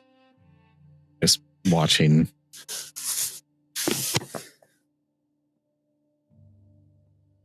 Kind of by the entrance there. Throg will We have. go to Hal. What should we do now? I mean, we got Elam back and Echo save them. Where is Oleg? Okay, now. Maybe we have to go deeper. I don't think Echo's going to be able to lead us right now. He's kind of upset. Do you want to try to figure out where deep it is?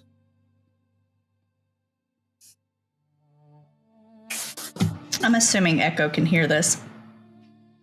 I don't think we should give him a moment.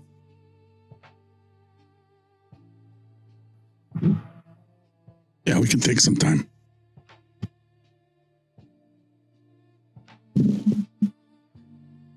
I'll sit down on the bottom of the dais.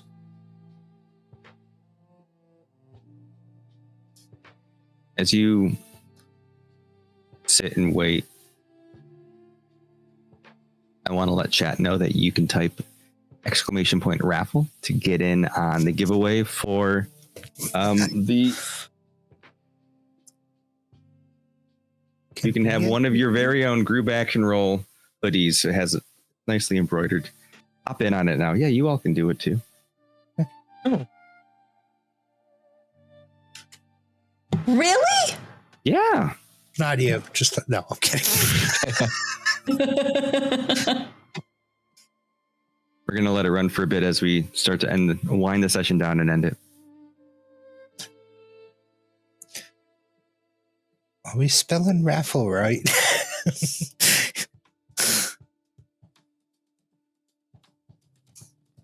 It said it in both things, right? Yeah, let me look to make sure people are being.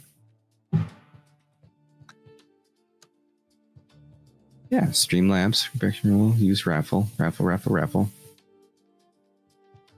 How long is a short rest? Like, maybe up to like 2 hours. Roll on the floor. What? Raffle. Raffle? Raffle.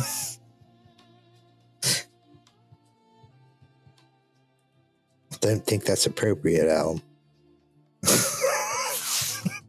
I'm just going to do this the old-fashioned way then. I'm just curling up here in the corner. I'll be okay in a little bit.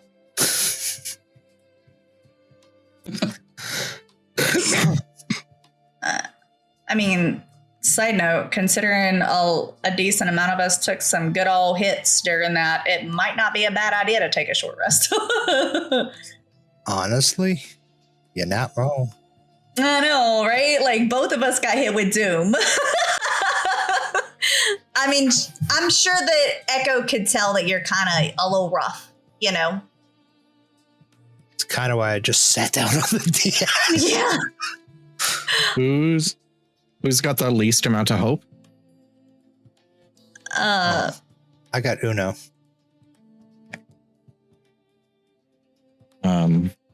I will finally start approaching the group, and I'm going to use my Earthborn community as a close knit to once per long rest. I can spend any number of hope to give an ally the same number of hope. So Throg, I will give you 2. Oh, thank you.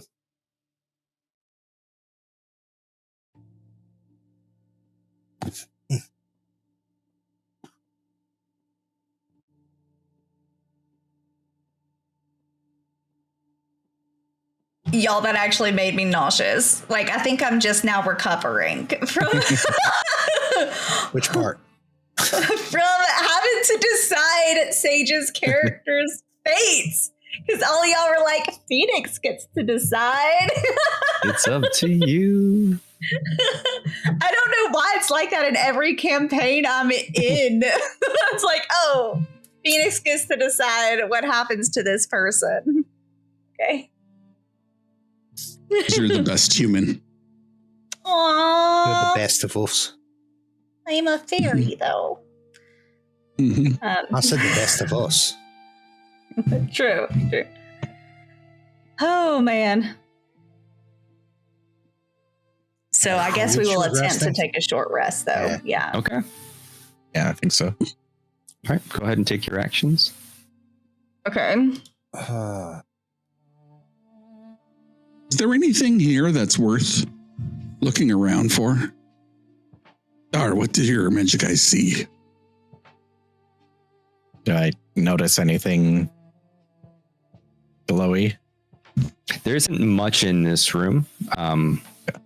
There's no relics. There's no artifacts. The only thing that's really probably dinging anything is the remnants of these statues. You are kind of getting a magical. Well, you can only do within close range. Short close range, I think.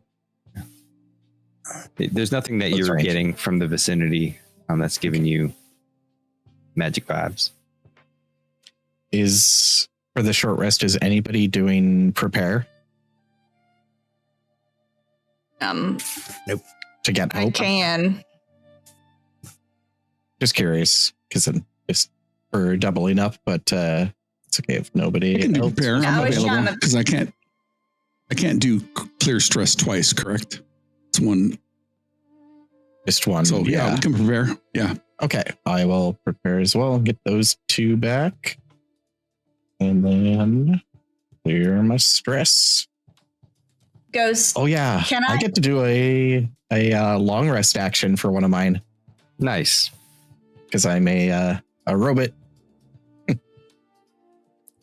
Ghost, can I either like repair armor on Elland or something, like in case they had anything? You don't have to. Okay. Yeah. So I'm sure they appreciate you thinking of them. Yeah. If that- I prepare with if you 2 are preparing, I can prepare too. Yeah, with then we y'all? each get 2. Okay. I didn't know if you could only prepare in pairs. No, it's basically if any number of people prepare together, they all get 2 instead of 1. Okay. Cool. All right. So this is what we're going to do. There's 3 minutes left to this. I set it for 10. You all are the only ones who have entered. We could just, Save it. yeah, we can save it. 1, 2, 3, 4. You just want to save it? I will. Yeah. We can do it. You sure? Save it. We'll do it at the middle of the break next time when there's more people and it's not 1:30 in the morning. All right. Yeah, sounds good. I will give it another 2 minutes just to make sure nobody else does jump into it. Do appreciate that. Spreading the love. Of course. As we finish this short rest, I know that we were a little disjointed today because we had some scheduling hiccups, but is there anything that you want to do at the end of this while you're hanging out in the room? Echo's just humming to Elumd. That's it. Okay. Actually, just for comedic effect, Throg meant to sit down on the Diaz, but ended up sitting in the throne. It's just another chair. Yeah. A Throg, right? Yep. And he is basically, he tended to his wounds, taping himself up because I don't know what the hell Doom did, but he's taking a nap. Al is going to take out his rapier and walk up to Throg, and not go on the dais, and kind of give him a salute. And he'll turn around and start doing some of his forms that he does. That's how he likes to clear his stress, going through remembering Finn's club. Mm-hmm. Throg responds by snoring in Orcish. Snoring in Orcish. So as you... sorry, go ahead. I was going to say, Darr is just kind of resting off to the side, keeping occasional glance over to Echo and Elumd, just watching them a bit, and then going back to staring off into the distance, and then occasionally look over at them. As you sort of find as much comfort as you can find in this sort of cold, dark space, you're thinking about sort of what's transpired. Darr, this offer that Nixarath put out to you to join.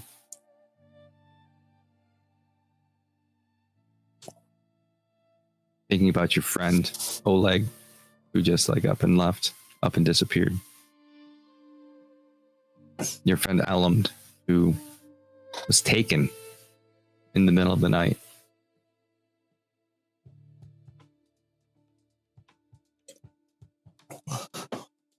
Echo, you think of Trill, your friends in the garden, as you feel that pull.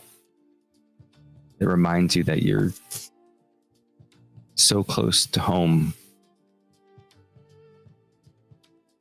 But there's this nagging urge still whispering in your ear.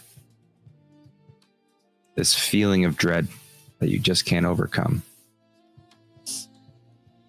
You know that just beyond the doors in the back of the royal hall is this garden. And in that garden is a doorway home. And that's where we'll end this session.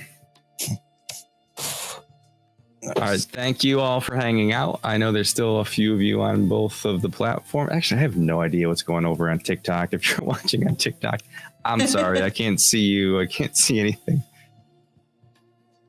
OBS doesn't TikTok well, I guess. But thank you all. We are going to move this giveaway to the first break of next time, just so that we have a lot of people hopefully having the opportunity to join in. Thank you all for being gracious with that. Our next session is a date. You'd think that after 4 sessions, I'd think to know the date to the next one before I get to this point. We're looking at the 10th. October 10th is our next session. Is that right? Nope. Am I wrong? 9th. Nope. 9. Oh, yeah, because that's a Friday. No. Sorry, I'm looking at today as a Friday now. Yes, the 9th, October 9th. You can also join us for the Shattered God one shot, the Watchfires of Carvos Keep. That's Saturday. What's that? That's this Saturday. This is the Shattered God one is on the 30th. Okay. Yep. Yeah, that's October 30th. Scared me. I was like, wait, what? I'm not ready. And then our other one shot is going to be taking place on the 20th of November. Both have space in it yet. I'm thinking about maybe closing off Carvos Keep at 5, which is where we're currently sitting at. But there's still some space in the Last Pilgrimage. Throg, you are in the Watchfires. Echo, you are in Pilgrim, I believe, right? Yes. Yep. It's going to be good fun. Join us then. Thank you for hanging out. Appreciate each and every one of you. And as always, we'll see you in a couple of Thursdays. Take care. I'm going to play the intro one more time. Here we go.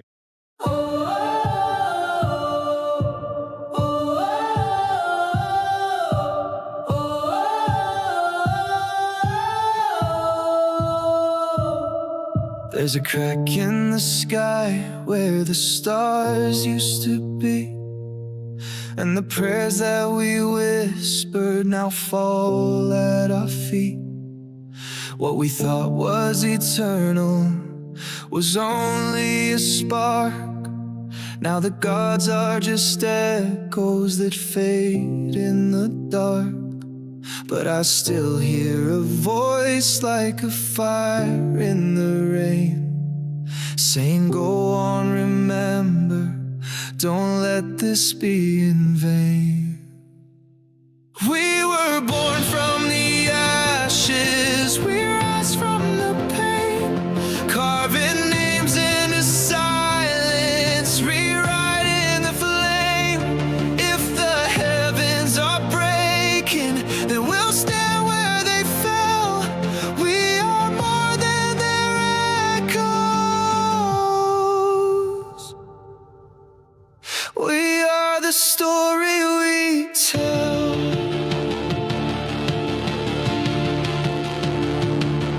We were marked in the night by a hand we don't know, with a burden we carry but never let show. Every step is a secret, each choice is a threat. Will we fight for the fallen or crown gods instead? And it's more than a fate, it's a problem.